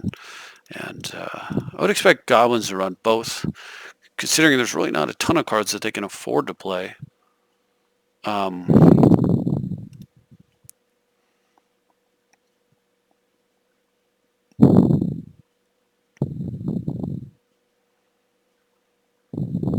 Alright, so if I tuck this thing, this becomes a 1-1, which means it won't first strike and kill this, which means I have a chance. Okay, so if I want to do that, 3, 4, 5. Good thing I got white, maybe. I don't know.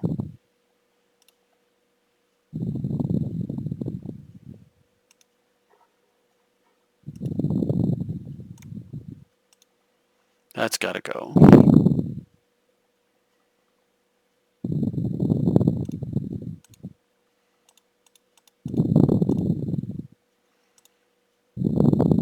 Okay. Now that 3-2 play was just so bad.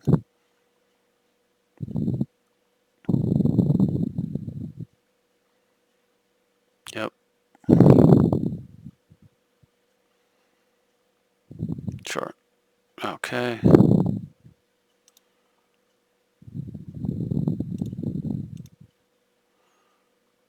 Alright, so we'll tuck that. Yeah, he's dead. Yeah.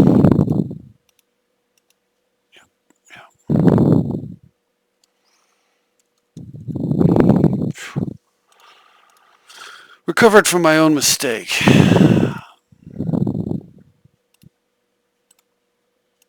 These games have been a little bit close against this other aggro deck. I don't have Tarmogoyf, which feels foolish, considering you can muddle for it, and it's just a gigantic thing sometimes, and I can Green Sun Zenith into it, so I think I will run Tarm. But I need to figure out how to fit that into the build. So, how do we get Tarmogoyf in here? We gotta run one less card. I don't think I pull Balance, unless it's a 1-point card that I really want to play that I can't play that I would play, I suppose. Is there something in that lines? Bummer.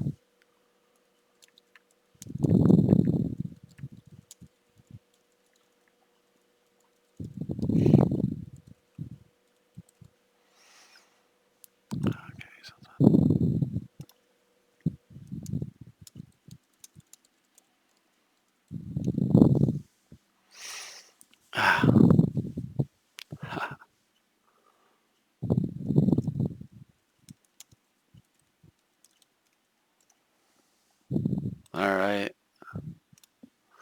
So what would I put if I'm going to play Tarm? And I've got to play Tarm, right?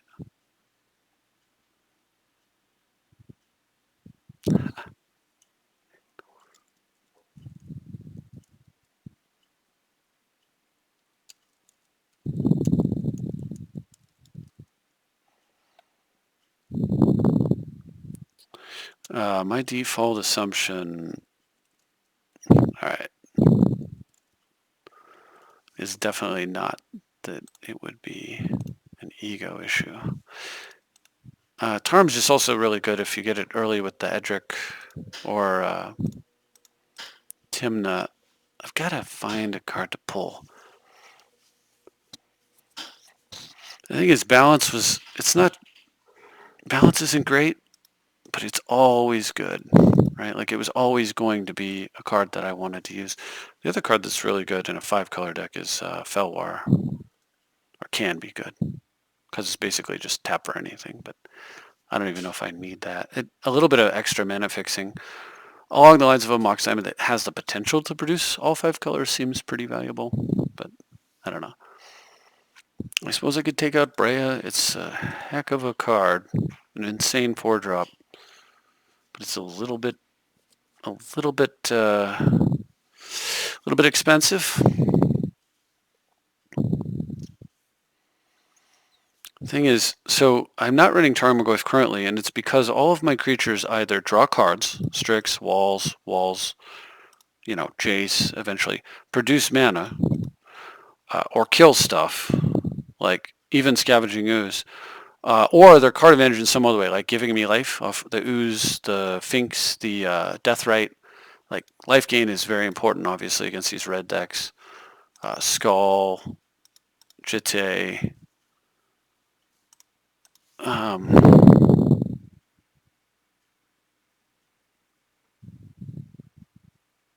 So I wonder.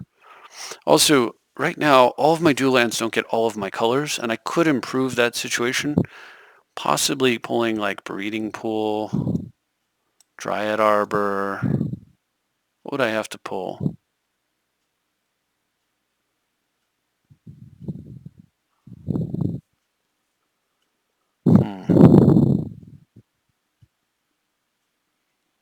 Yeah, Lily of the Veil is pretty good. I guess that's another answer for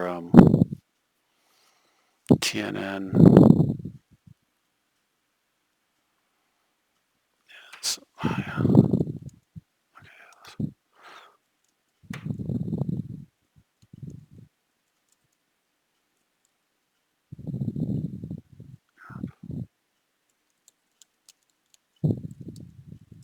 The other thing that I could consider is I could run the Lotus Veil. This is unlike Brea from the past. So I could run Lotus Field. Lotus Field is just a card that I can go get with Weathered Wayfarer map to, it can't be screwed with. It gives me 3 mana of any color, which is really good against with many of my cards, but it's so bad with my multicolor cards. I'm not entirely convinced that Lotus Field would fit in here. It's great with tax. It's not good with Certain Orb. It's good with Crucible, though. How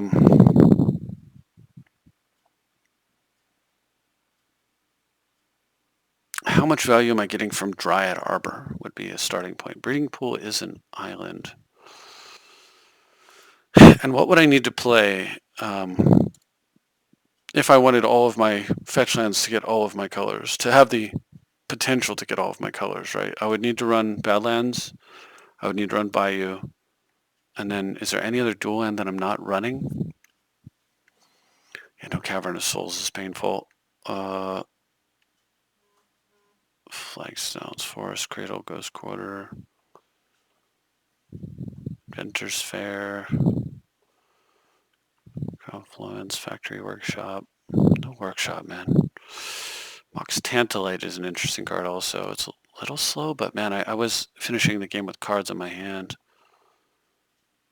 What other dual land is there? Oh, Taiga, right? So Badlands, Bayou, Taiga. So those are the 3 duels that I'm not running. And in order for all of my lands to be able to access all of my colors, I need to run all 3 of them, which puts me 1 card over. And so what would I do? Did I pull Colosseum and then I lose the ability to combo it with Leovold and with Narset? I don't think so, right? So I don't think so.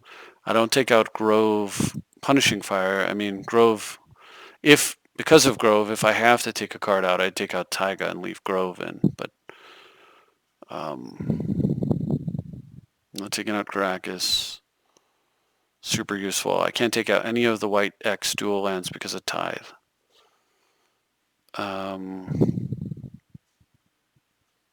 All the rest are fetches or duels. So, yeah, the lands that are the weakest in here, possibly, besides basics, are the lands that have, you know, a little more risk or a little bit less, like, cards that I would consider replacing. Let's put it that way. I'd not consider replacing any of these. I suppose Steam Vents could possibly go on the list.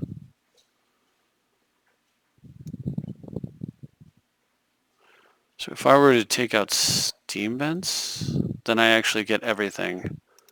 I don't have as many blue lands as I want, but my duels will fetch any color that I want, which is kind of interesting.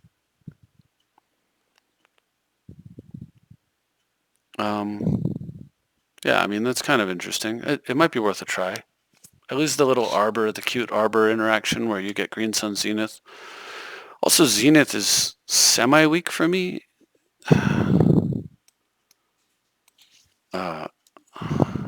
If I want a creature tutor, there's where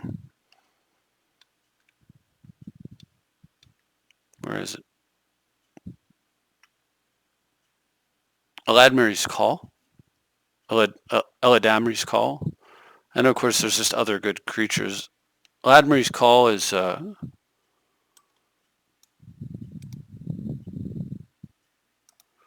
little slow, but it does allow me to fetch Brea, Timna, Stoneforge. Going to get Stoneforge is pretty good. End of your turn, tutor up a Stoneforge, go get him.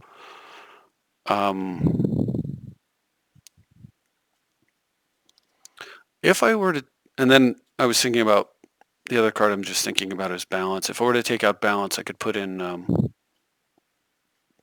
Merchant Scroll or Mind Twist.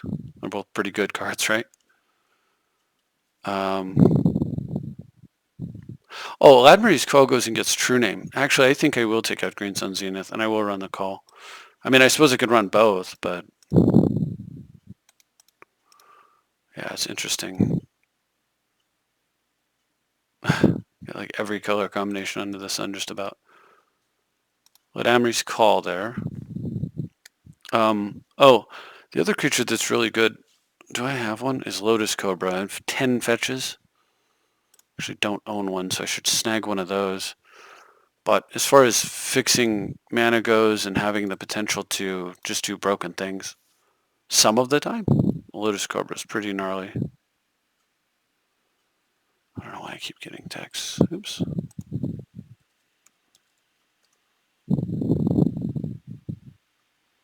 It's just a nutty card. I can afford that.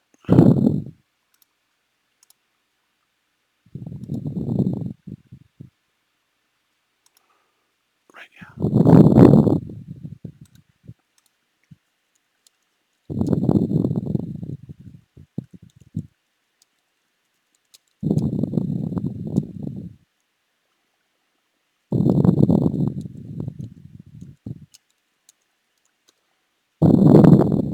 Okay.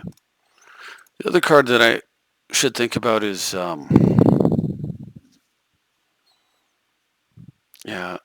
So if I take out Call and I just run Cobra, I just get a card that I want as opposed to having, like tutoring, I get board presence plus potential for gross early plays. Like there's so much mana available to you from a Lotus Cobra. If you get fetch lands, I mean, you basically get a Black Lotus's worth of mana or very close to it, hence the name, of course.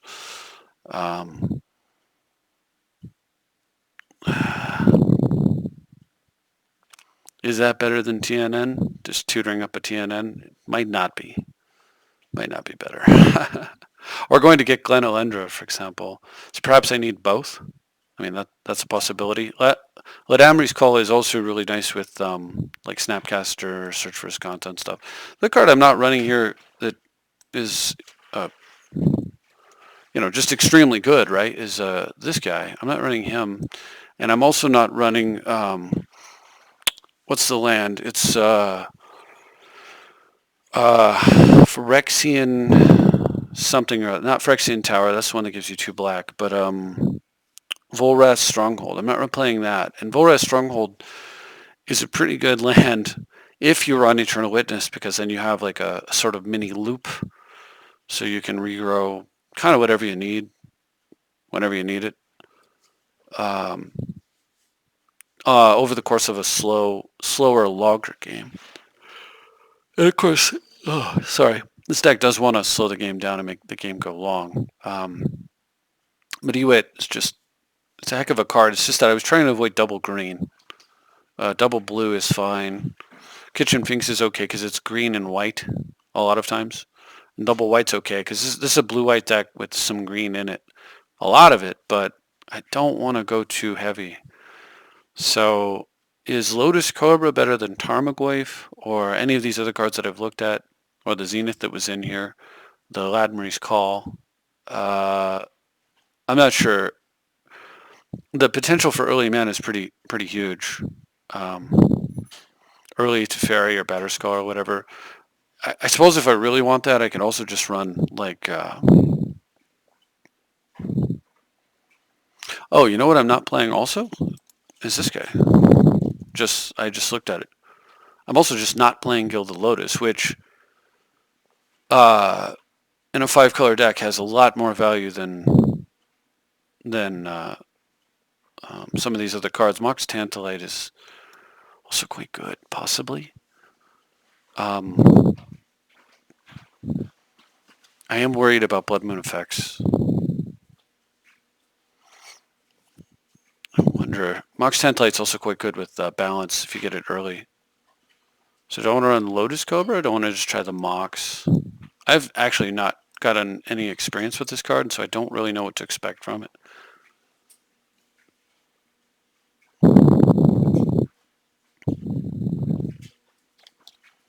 And as far as Gilded Lotus goes, it's a little expensive. It's a little bit slow. So I'm not sure, but it is a huge jump in mana and a big fix. Could be worth it. Not sure exactly what I would pull for it, but could be worth it.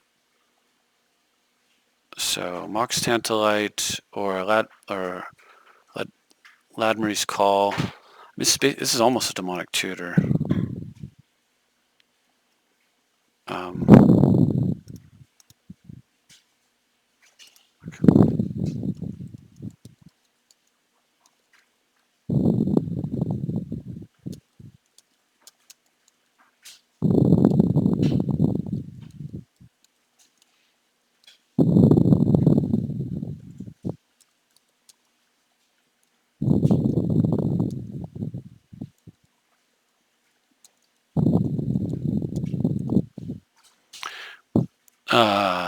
Okay. Man, I just picked up the Cobra too. I have very fond memories of this card being extremely powerful. I also like creatures.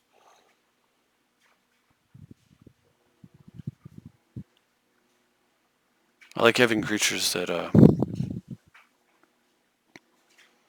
just stop early beats, right? You need early plays against the aggro decks, and Cobra's just another one of those creatures that gets in the way. It's no Tarmogoyf, but I think in general it's Ooze or Goyf, and Ooze has far more utility. It's got the life gain, it prevents stupid combos, such as Punishing Fire. In which case, Tarmogoyf, I mean, you can run both, but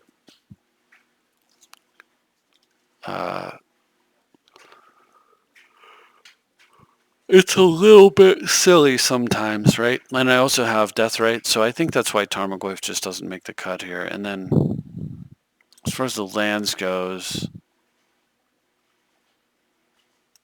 okay. As far as the lands goes, I like having the value of like all fetch lands. Bayou, Badlands, Taiga. If I need a fetch, I've got the fetch.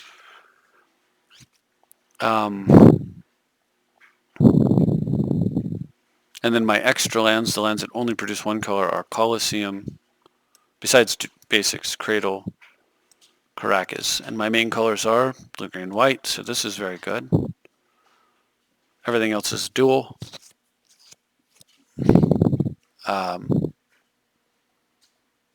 Yeah, I lose a little tutoring power here. But a lot of my cards are kind of interchangeable, and I don't necessarily need... I do like Ladmery's Call a lot, and I feel like that's the one card I feel like I'm probably making a mistake by not playing. What do I get? What do I pull for the call? I don't think it's the Cobra. It's going to be something else.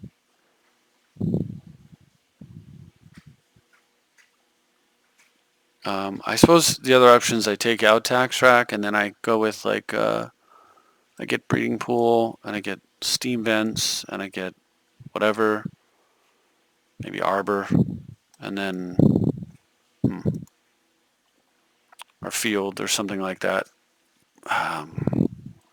But Tax Rack, man, but first turn tax against the blue decks. I mean, when you're running Zern Orb, right? If you're already going to run Zern Orb, and I think I want to play Zern Orb, that's the other option. I could just question that whole bit, right? I could take out tax, Orb, Rack. If I've got enough life gain, then instead I pick up something like Bolt, like Chain Lightning maybe, or I could pick up some extra mana, like Drug a Tree Speaker. In here, maybe Chain Lightning. Or Flame Slash. So I pick up a burn spell, maybe. Ladmery's Call goes in the Scroll Rack slot, perhaps. And then I have one more slot, and I can also tweak my mana base. Maybe I try the Mox Tantalite. That's pretty interesting. Let's try it. I guess I'll try that. I'll try that. So it's going to be Chain Lightning. Chain Lightning, Mox Tantalite, Ladmery's Call. And then upgrade these 2 lands, take out these two basic islands. So my mana base is a little bit stronger. And then in the side, I can also bring in either Lotus Field or Arbor, or whatever I want there.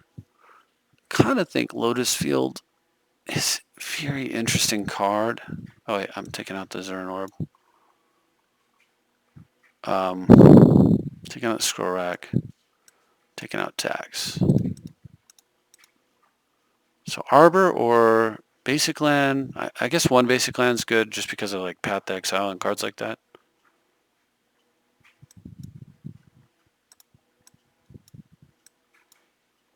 The other card that I'm not using that's really good is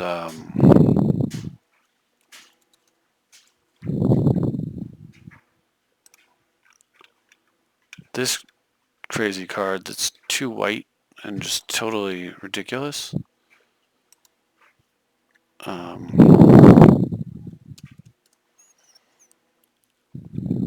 white though, but brought back is super ridiculous sometimes. If there's a card that I want to put in here, I'm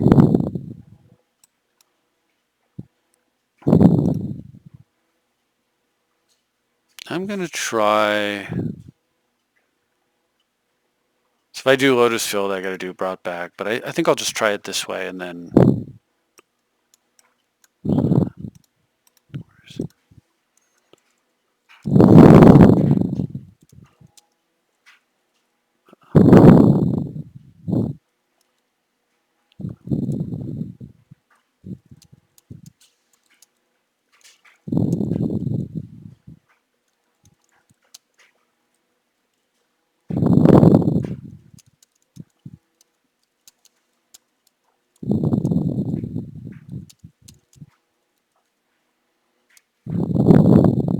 All right, so let's try it this way.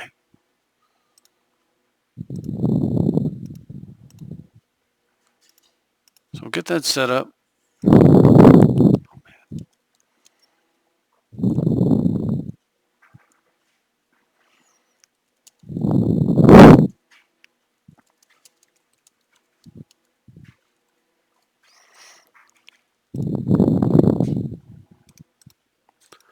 So yeah, I picked up a better tutor. I picked up, still questioning whether or not that's correct, but we'll see. Well, this looks good. I guess I go get white.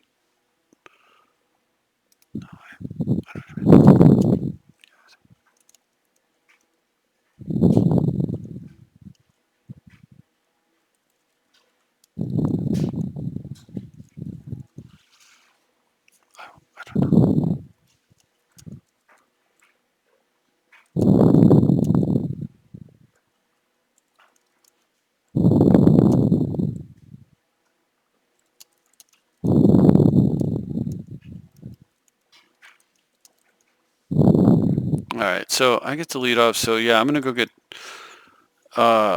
white, red. So at least if the Wayfarer dies, I can play a lightning bolt. So we'll get the plat. There it is, plateau. Of course, if the Wayfarer dies, I probably lose.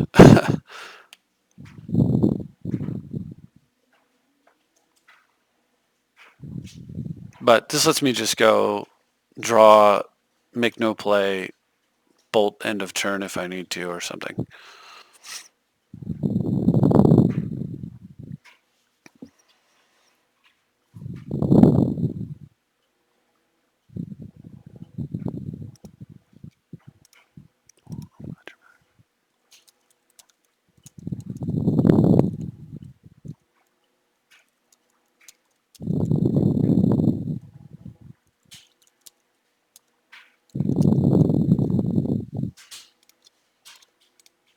All right, I'm all done, obviously, hoping to pick up some lands here. All right. So if I'm able to, if my opponent plays a land and I'm able to use a Wayfarer, I go get library, draw for the turn. That'll actually put me at 8 cards. Play library. That puts me at 7. But before I play library, I can actually go get another card on my turn. So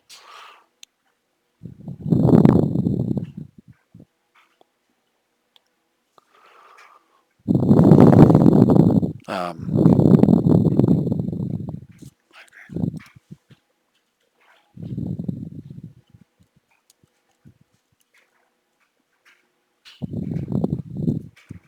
yeah.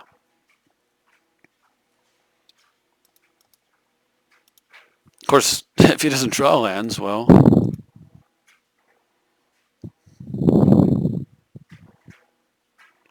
just,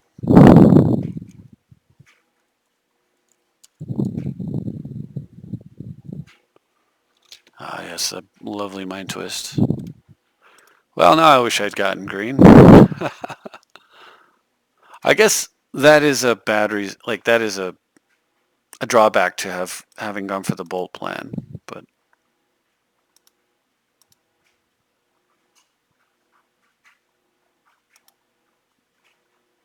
I just bolt my opponent. I got nothing better to do. I'm not going to throw it away.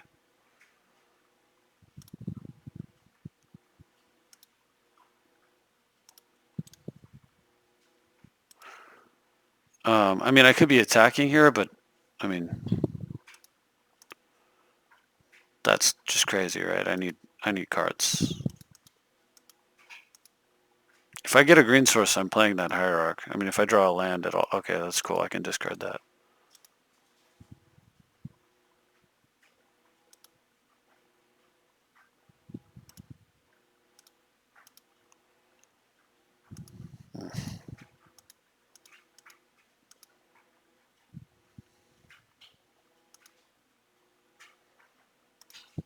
Okay, so that works. So my opponent does play a land.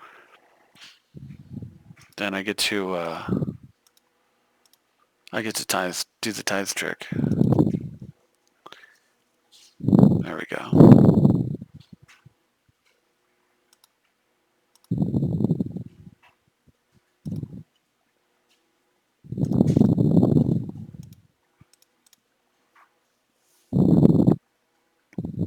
And now we go get library.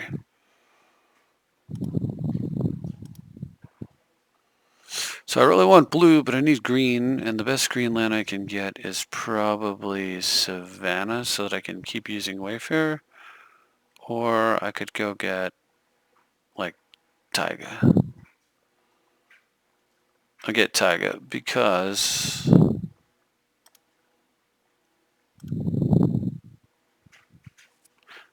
No, that's right.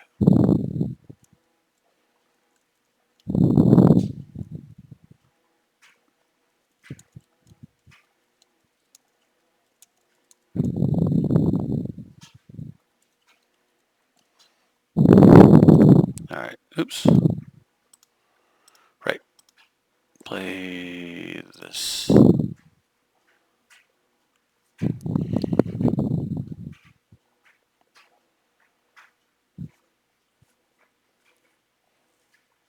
Alright, so Noble will work real well.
Okay.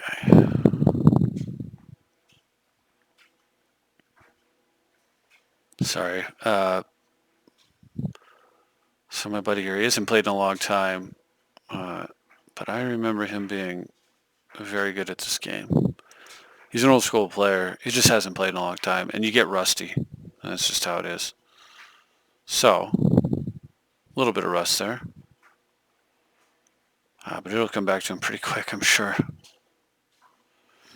Well, the nice thing, if I can get to it,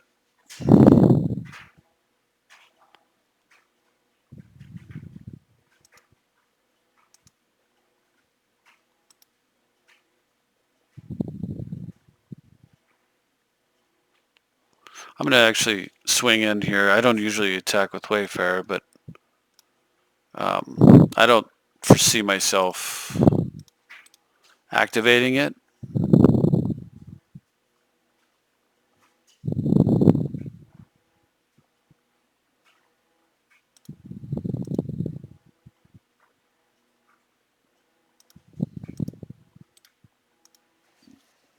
So,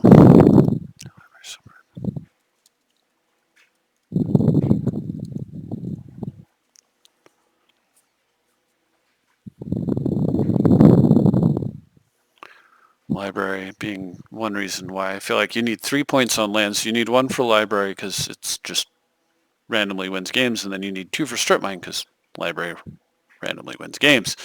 So it's a 7-point format as far as I'm concerned.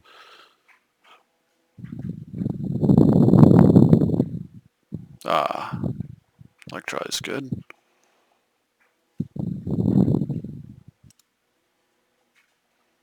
Blue mana even better.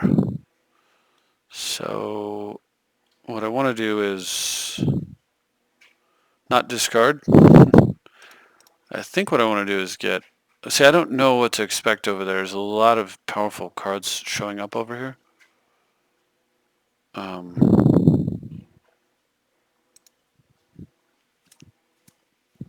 So like I don't want to discard, but I don't want to...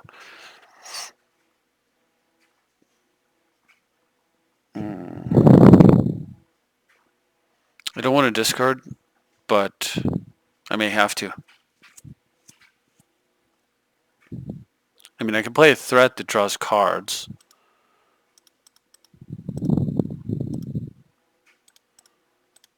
Or I can play, like, Ooze.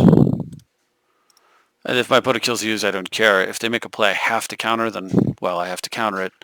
But, so I skip using library, but on the next turn, I can library and I can follow up with like Timna to get more cards on my hand, something like that.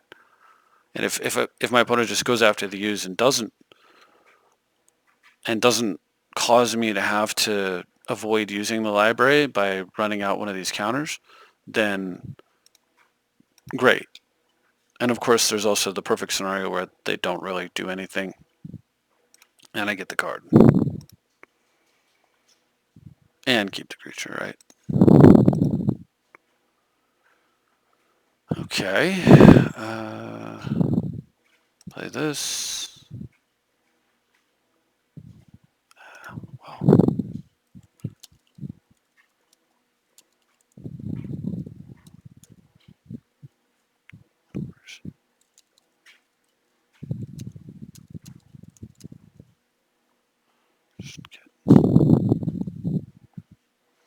Just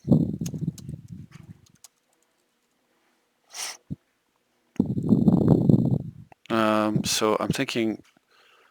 So I could run out Timna, but I mean I'm not super thrilled by that. I think what I want to do is get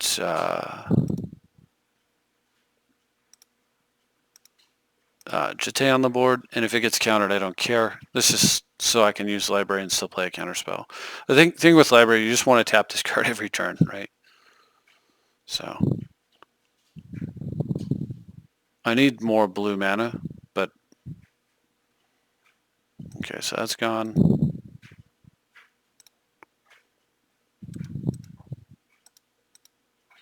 But not quite ready to attempt a Crucible Worlds. So I played Crucible there 1, 2, 3, and I had to fight it over it. Then I don't get to tap my library. But this way I can tap my library and put up a fight, which is what I want to be doing. So I'm not going to worry about it.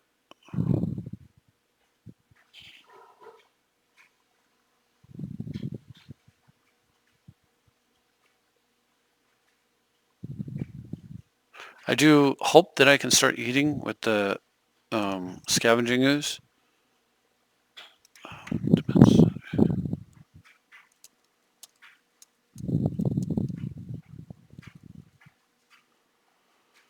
Which...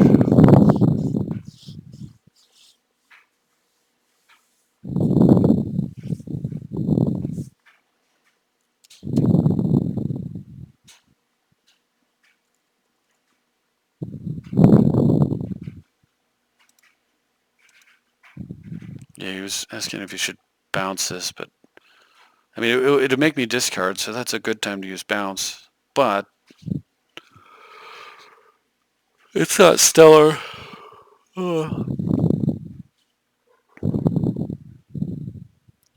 Young Pyro, I need to draw a card first.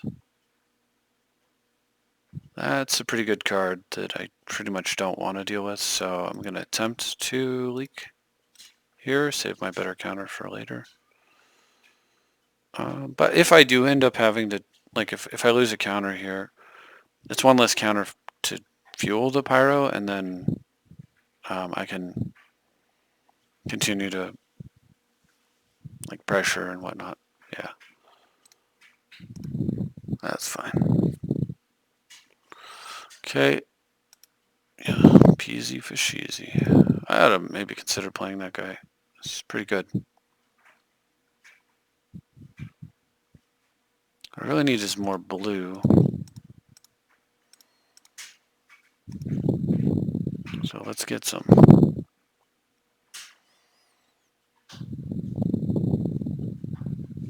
Okay, I need a tropical.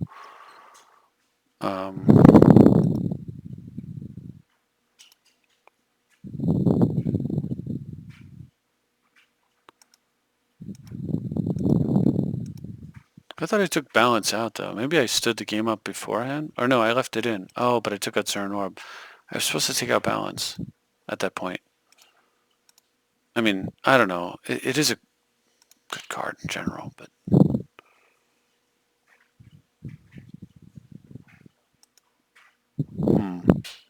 Yeah, I don't think you swing in here.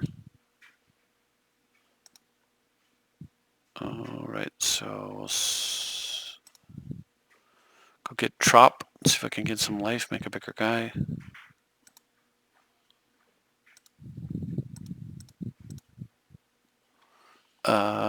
Scarab God looks pretty good.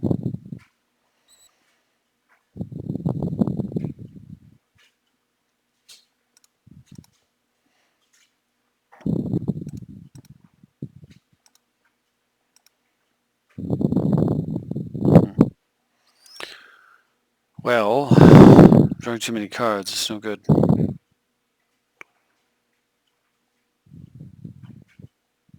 Tundra, Taiga. I kind of want the Tundra down, but I also kind of want green mana down.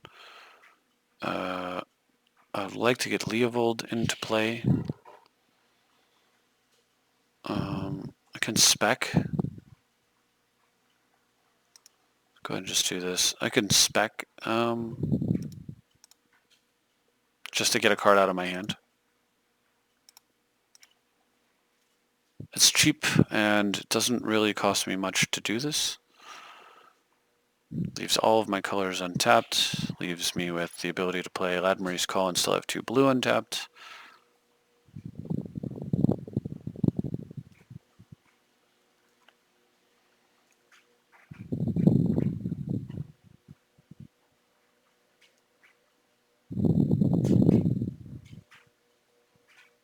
Oh, correct.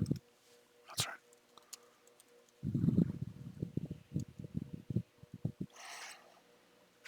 Alright, so we'll go get Grudge Ray Deep before I draw them. And I'm done for now.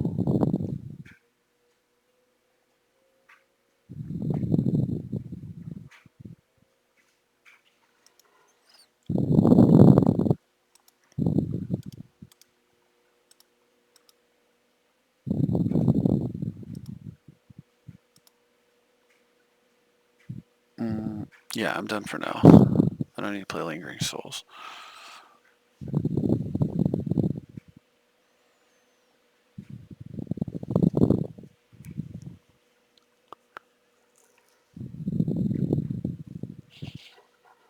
Blink, so he's gonna bounce my guy.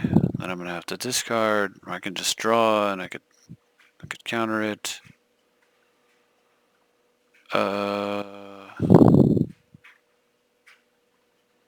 If I were to call, I can bolt this thing down. Call, Snapcaster, bolt. Might actually be what I want to do.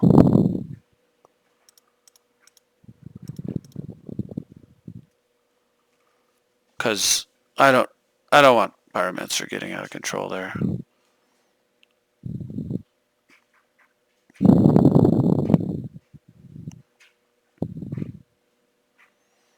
It's all snappy. It's pretty neat. I didn't think about that with Ladmeri's Call either. The fact that you can just go get Snapcaster and turn this thing into a counter spell is pretty freaking cool.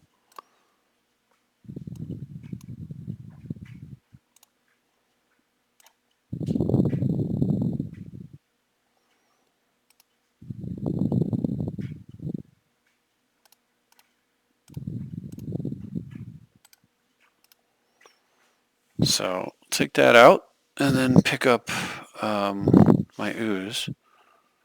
But that's a big threat off the board there, hopefully. My opponent, alright, forces it, yep. He told me he had the force, right, but I'm not going to play that way. Okay, cool. But hard to push with Pyro here, and Lingering Souls will counter these flyers in a second. So I didn't get to use Library, but I was going to be way over in cards, and now I don't have to discard, so I actually got to keep an extra card by doing it this way. So works out fine. Yeah, I think I can afford to take 2 here. It's my other option is like oozing, scavenging ooze. I mean, Jeez, I'm so ahead on cards right now.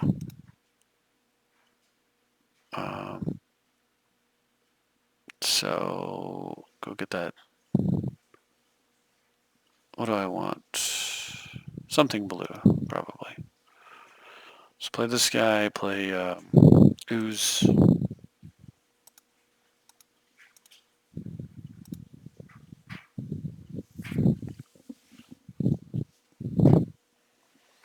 Cool. I don't have to worry too much about that. And then library up, and then play Leovold to try to get the pin. Oops. Yes, it's green, black.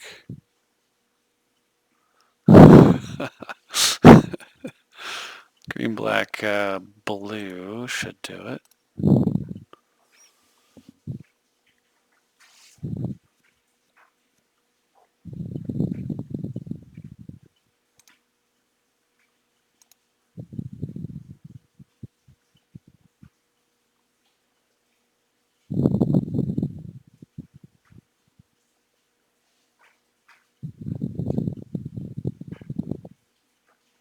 Only bad thing is I can't get any of my dual lands. Like, I can only get each dual land once.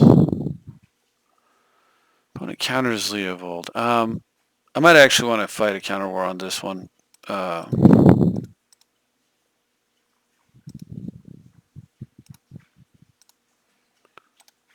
Because Leovold's so powerful and so frustrating to have to deal with. Like, no more brainstorming over there. There isn't a lot of really good things you can do once Leovold hits, and then if you do something to deal with it, if the card's not a sweep, a board sweeping effect, whatever you do, you get punished for anyway. I'm going to draw an extra card off it.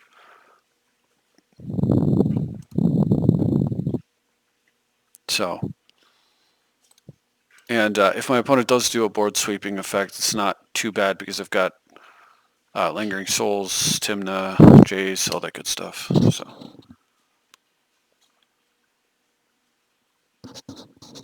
this deck has some containment, but mostly it just has hard to contain things. Trigon.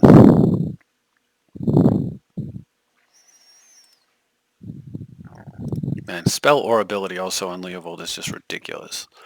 Look at this, either one. It's just silly. Edric's looking pretty silly. Speaking of silly, so is that.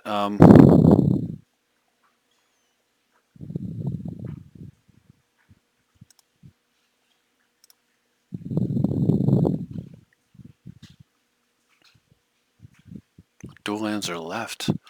So there's Watery Grave, it's Steam Vents, Breeding Pool, Hallowed Fountain. Okay, so those are all in there. I didn't realize that. Great, I do have the blue tools. Excellent. Play that. Play... before I play land, actually, I really want to just see if I can push with Edric. Screen 1. Oops, I actually have to tap blue mana. Blue.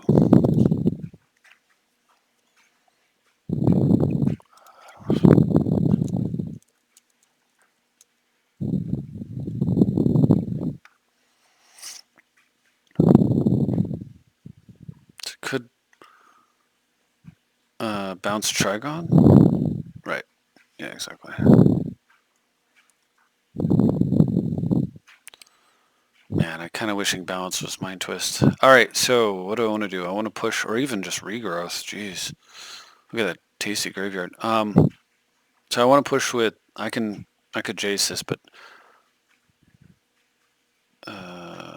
Ooze can grow, how much? One? Yeah, it can be a 4/4.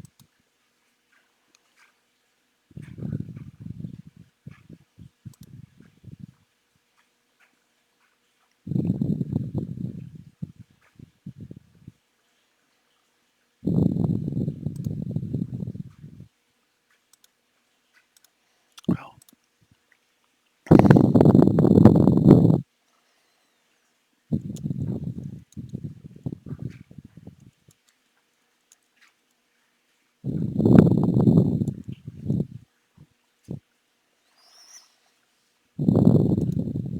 Alright, so we'll just take out the elemental. Black. Play Strix. I don't know why I tapped that way. Sorry, black, blue. Play Strix.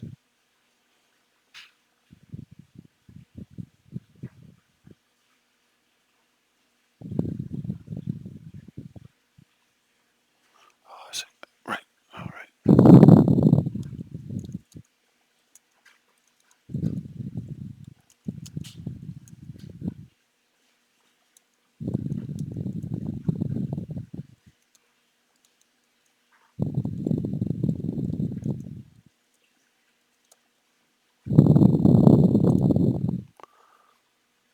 Okay.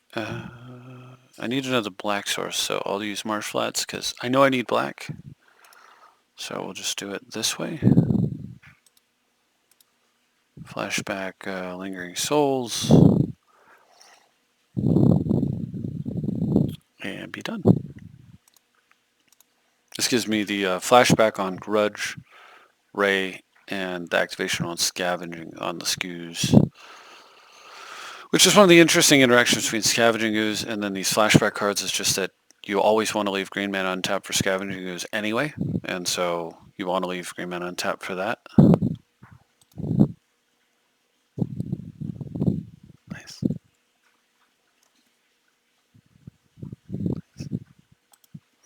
Yeah, and then this is also why I like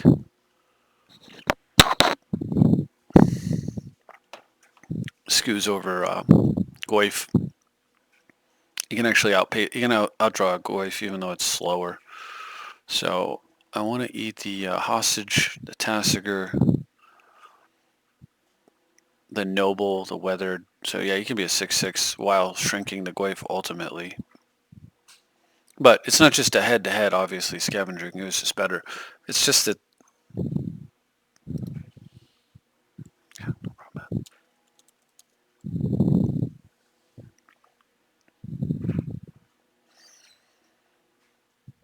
Yeah, what a brutal couple of elves.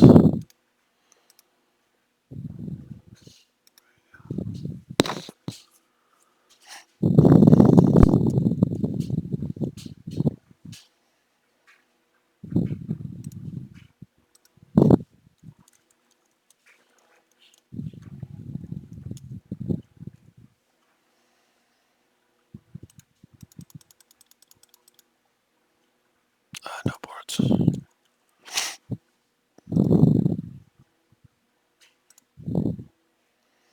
Yeah, I'm not sure about this. Man, I don't know about balance. It's so interesting. I did cut if I cut Zern Orb or I leave Zern Orb in and I keep balance in and just...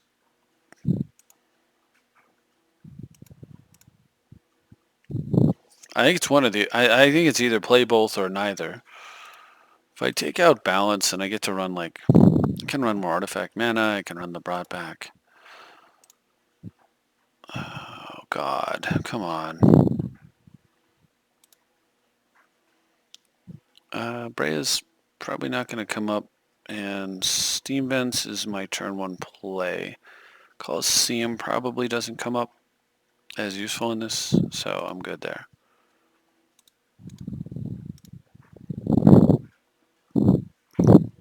Brea, I'm two colors off from playing Brea, so...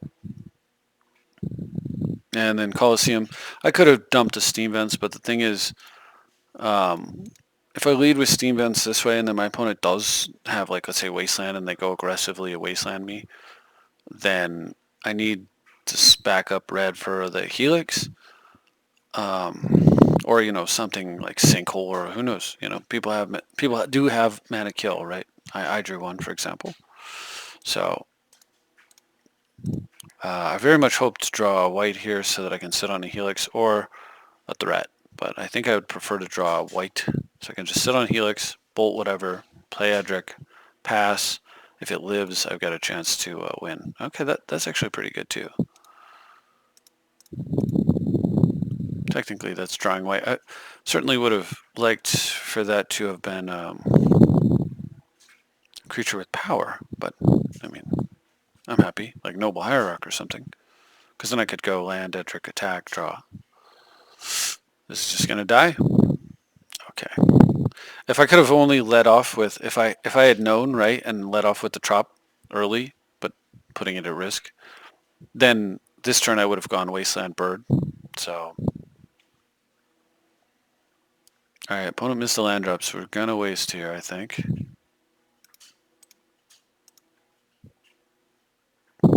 See if he's got a play.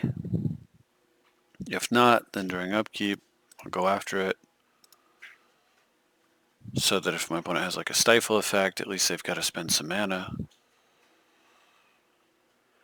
And then if not, okay, there's white. So I actually want to use this to get white now because I do have Strip Mine still in the deck. And so the reason I'm not hiding that land is that if Edric finds me a Strip Mine, I want to Strip Mine my opponent. And I still want to have all of my colors, so I want to be able to go Helix your blocker out of the way, hit you with Edric, Strip Mine you, right? So I'm playing it this way. Oh, wow. That's an expensive card to be playing. As in a lot of points, a lot of Highlander points. So I'm not seeing it, so I'm going to go ahead and throw the Bayou down, and I'm going to go this way. This way I can Helix if the Jete is countered.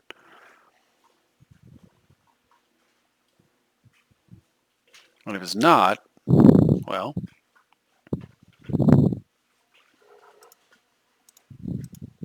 yuck. Worst kind of counter for me. But the other thing about leaving the red back that's nice here is that there's always a chance I draw Ancient Grudge.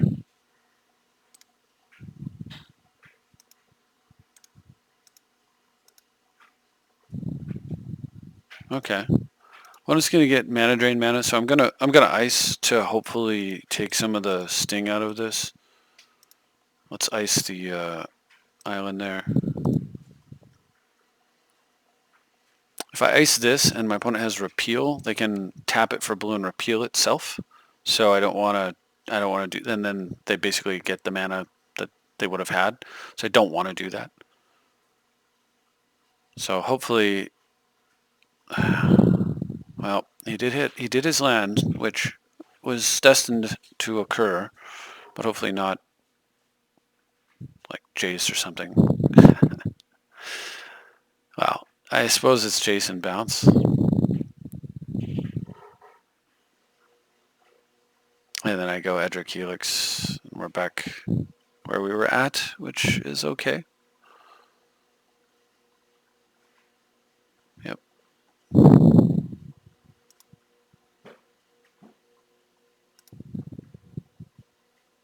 So because Daze is a card, I definitely want Edric, but killing this off is extremely important. So I'm going to go that route first. Okay, good.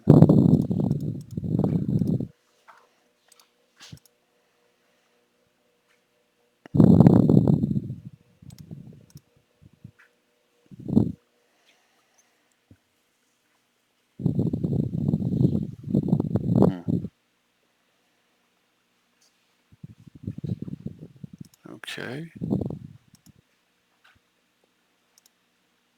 I should have pondered pre-combat because the Snapcaster is a card also. And if I could get a counter and not swing into a Snapcaster, that would be superior. However, more than likely, if my opponent had Snapcaster, they would have just... Well, they couldn't have Snap pushed. Yeah, they would have held it.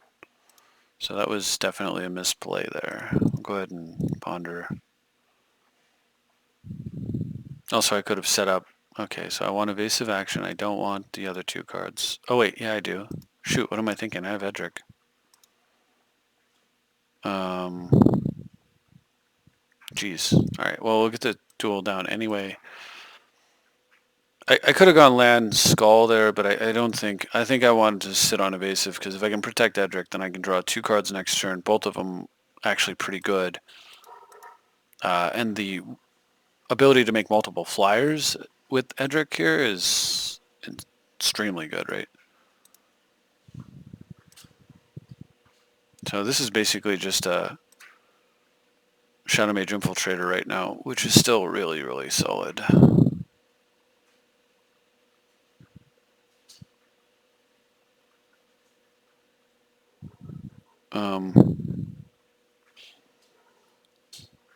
So if my opponent tries to kill it, I'll try to protect it, obviously.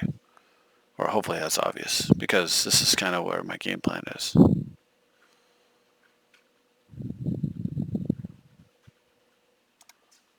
Lost the Jitte to a mana drain. I'm not sure.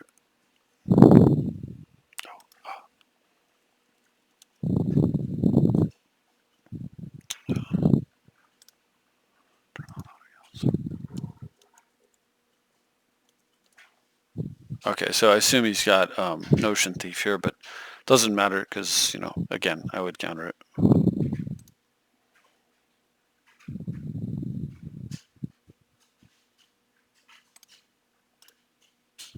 Yep, and then of course I've got to try to counter this guy. Whoop.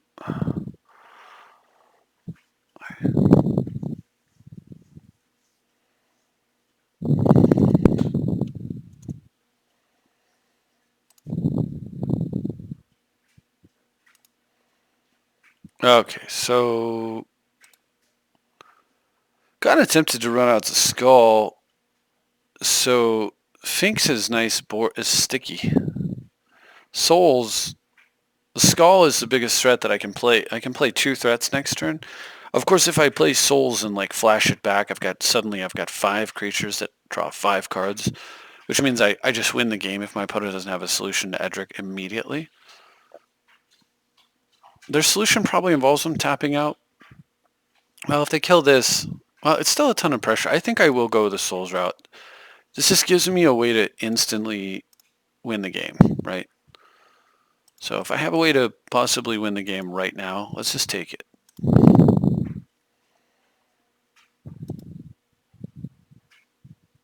And then if I'm unlucky, let's say my opponent damnations and then I draw a land, well then I go Finks, Skull, pass, and I've got a big minion and a sticky minion, and it's pretty decent. But yeah, if Edric isn't solved or the spirits, you know, like if they don't sweep or kill the Edric here, right? I just get in and win. They can't. The option to play a blocker is not. Yeah, and then him, painful. If Edric dies too, now I'm real bad. That was one. So that was one consideration for holding the Lingering Souls, was that if my opponent made me discard it, it actually takes the sting out of it, and I could play the Batter Skull while they're tapped out. Just have the 2 big beaters, and I would have lost Finks and Souls right there, and then draw some cards. But I mean, my opponent hasn't shown that they can kill. They haven't shown that they can clear the Edric, right? So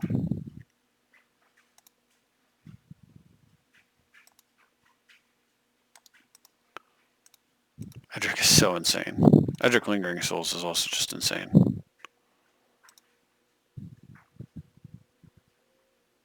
Oops.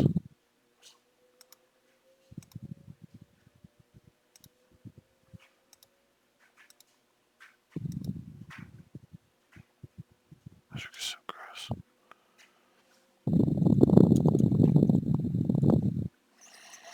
Yeah, Edric is ridiculous. So how do I feel about Mox Tantalite right there? Oh, thank you.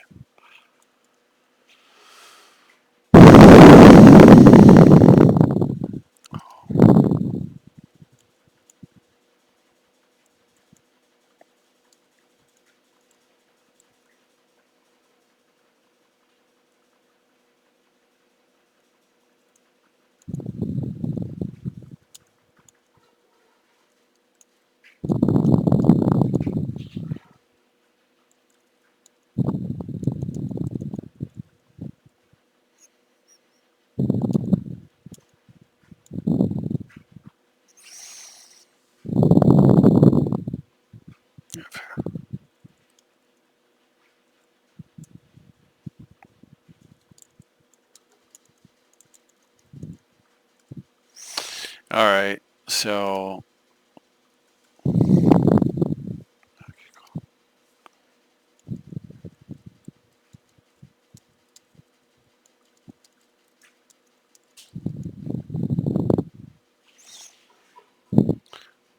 So there's Mox Tantalite. There's Chrome Mox also, just like early speed, right? Um,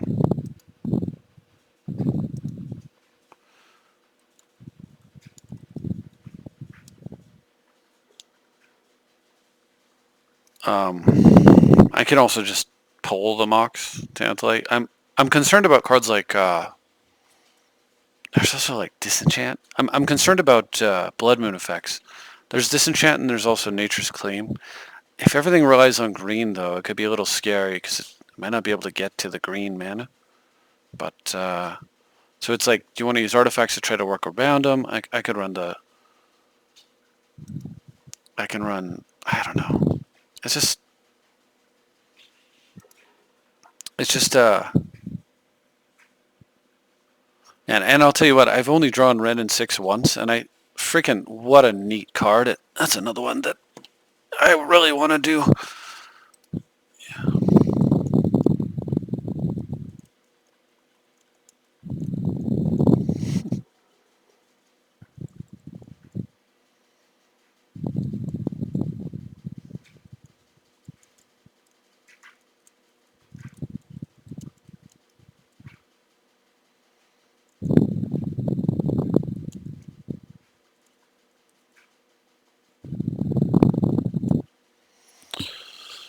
Okay, so yeah, I don't have a preference actually on what I'm called particularly. I just try to go with the flow on that. All right.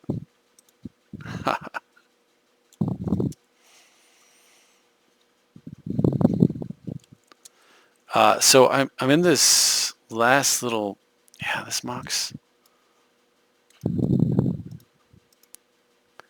It does seem kind of foolish to play it with, like, not have access to Zern Orb, especially with Trinket Mage and Balance, right? So,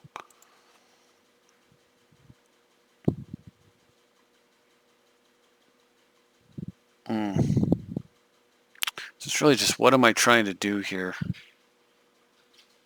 Um, I just think the ability to do this is just so good, right?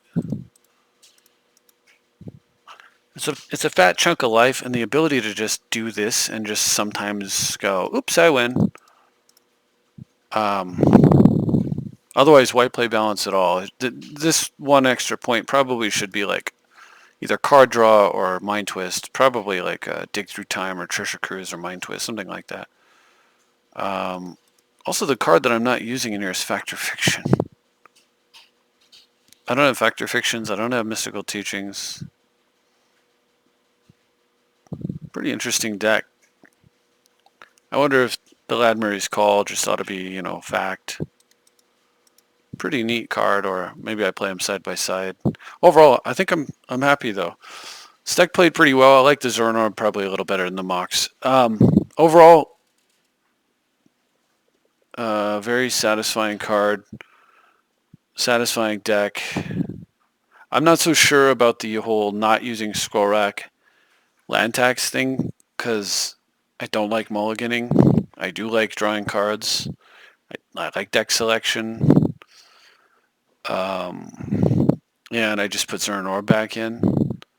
So I have to see on that one.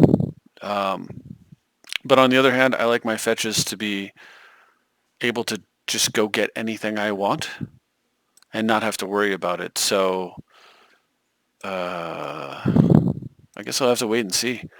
The other thing is like I have this lone island, I guess, as the Punisher for cards like Path to Exile and other similar effects. The green and black card kills a land and your opponent kills any permanent, almost any permanent your opponent goes and gets a basic. I imagine that card will show up, and having an island is pretty good in that case. But there are other really good lands, in the format um, that I might be better off playing over that card, and so I don't want to get too comfortable with it over just having the basic island. So heck, even Flagstones is pretty good with, like, Zernorb, for example. You're not always going to draw that. Ghost Quarter could be okay. This is a lot of different weird. Inventor's Fair could be pretty good. Um, the Irrigated Farmland that cycles is pretty good over this. But it sucks when you draw it on turn one. Of course, bounce lands aren't too bad in a format with a lot of... There's only a couple of strip mines. It's not that big of a deal. The Lotus Field's very strong. Factory can be quite good. So this could just be a factory or some other man land. And yeah, Moorland Haunt can actually be good, although it doesn't produce multiple colors. Mystic Sanctuary is a very interesting card. Being able to recur a instant or sorcery can be pretty powerful, either just to get an extra counterspell or go get a powerful effect like Swords of Plowshares or whatever. I also, the other thing I could be considering is, instead of Balance, because this is a 1-point card, right, I could run Merchant Scroll, which would get me another way to pick up Mana Drain and Force of Will and such. So I could run Merchant Scroll and then maybe take the Zernorb out and run like Fact or Fiction. And that might actually be the answer. Either Fact or Fiction or Teachings. I think Fact or Fiction is a little bit better most of the time.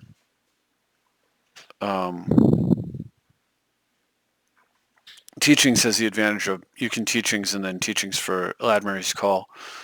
And so in a chain, you can actually tutor up any creature, but generally speaking, it's not really something I'm going to be doing. So if I were to do that, I take out Zernorb and Balance and just run Scroll and probably Fact or Fiction, right? Or a Planeswalker, or, whatever. I don't know. A Merchant Scroll is a pretty good card in this format.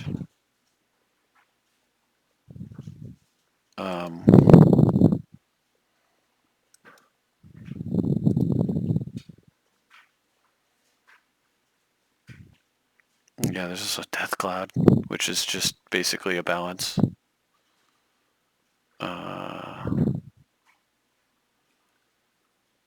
I suppose I could try something with Zernor, but it was very frustrating for me to have to play against it, so I don't think that makes a ton of sense. I could run Mind Shatter, and I could just have a Mind Twist effect. It's not that hard to play. Extra card draw, extra removal, put Green Sun Zenith back in and pick up the extra fetch. Also, maybe I don't run Lotus Cobra. I could run an extra land, so I could go Zenith and Arbor. So that's also really interesting. It gives me a little extra tutoring ability and a little bit extra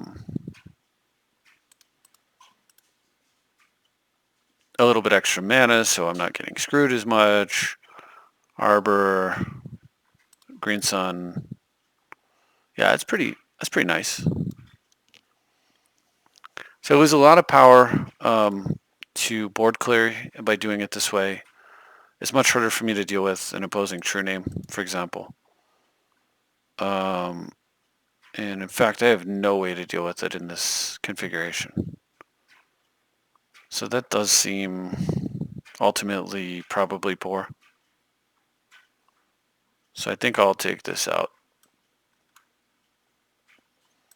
I think I gotta run Zernorb in balance just so I have a way to deal with other True Name Nemesis C's. And then, so if I've done that, then what did I add in? But I have to take out Merchant Scroll because it's a 1-point card, and all of my 1 points are used up. So let's double check and make sure I've used this. Well, I guess I have Council's Judgment to deal with it, but that's it. All right, so I've got this. GNN. That card's so frustrating. This guy. These gross cards.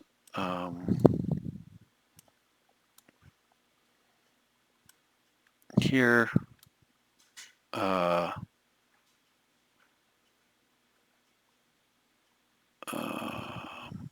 March to scroll if I use it.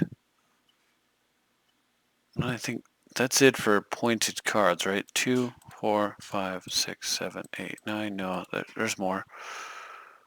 Balance is a card, that's 10. And that's 11.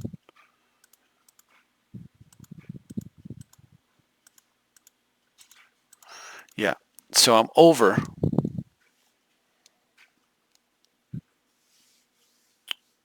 And that's with the Jitte. If I were to pull Jitte, but I don't think so, because that just won me multiple games. Like, I just went and got it and won. So I don't think we pulled Jitte, which means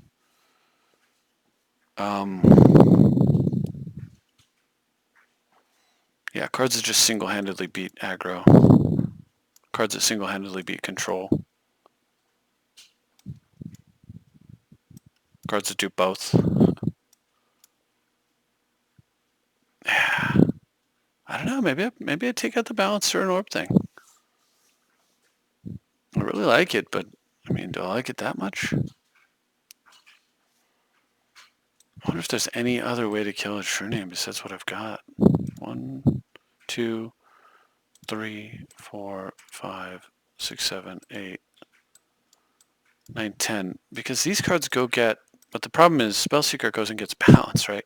But these cards go get mana drain.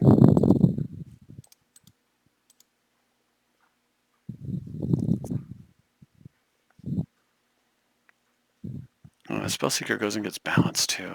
So do we need it or not?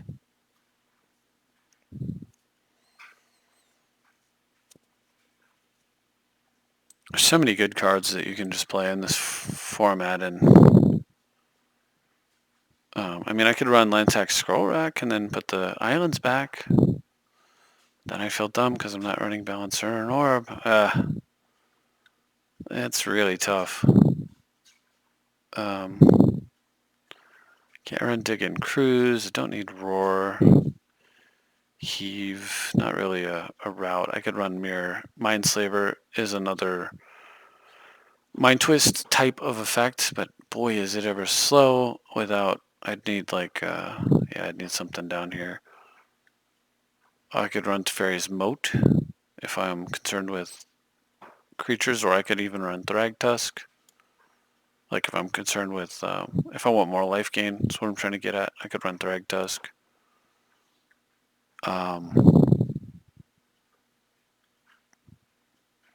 Funny, I'm not running Tezzeret. I don't have Treachery, so there's some good cards, right? Yeah, I could run like Thragtusk Treachery. I don't have Tezzeret in here.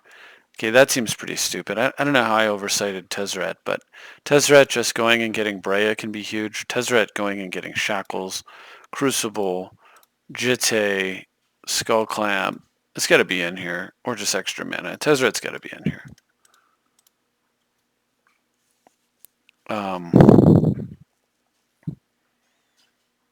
Maybe I do just take out Scroll, and then I'll just run Balance Orb, and I actually just increase the ways that I can go get Orb, which seems good. So yeah. Yeah, it seems good. The extra Planeswalker's always nice. Okay, I like it. I think that finishes it off. Hopefully you enjoyed watching this as I'm struggling through Highlander, trying to figure out exactly what I want to do, but I think I like where this is going. It seems to be doing things, and it seems to be moving in the right directions. It's got a lot of play. I am concerned about the Hoser cards, but I'm not sure how concerned I am by them. It's certainly there. So if I need to make adjustments, of course, at some point, I mean, it needs to happen, but yeah, how does that happen? Which changes need to be made in order to, I mean, there's only one chromatic lantern to get around Blood Moon, right? And then that doesn't really get around back to basics too easily. Although I did play all right around Winter Orb. But if my opponent had access to mana and I didn't, that would have been a whole different story. I suppose I have balance or an orb to like now at this configuration to potentially wipe the board um, of mana if I'm able to get like say white mana against a back to basics, possibly just like kill all of the land and then play it out from there.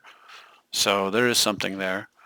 But anyway, that is it for now. Hopefully you enjoyed watching and thank you very much. And I'll see you next time.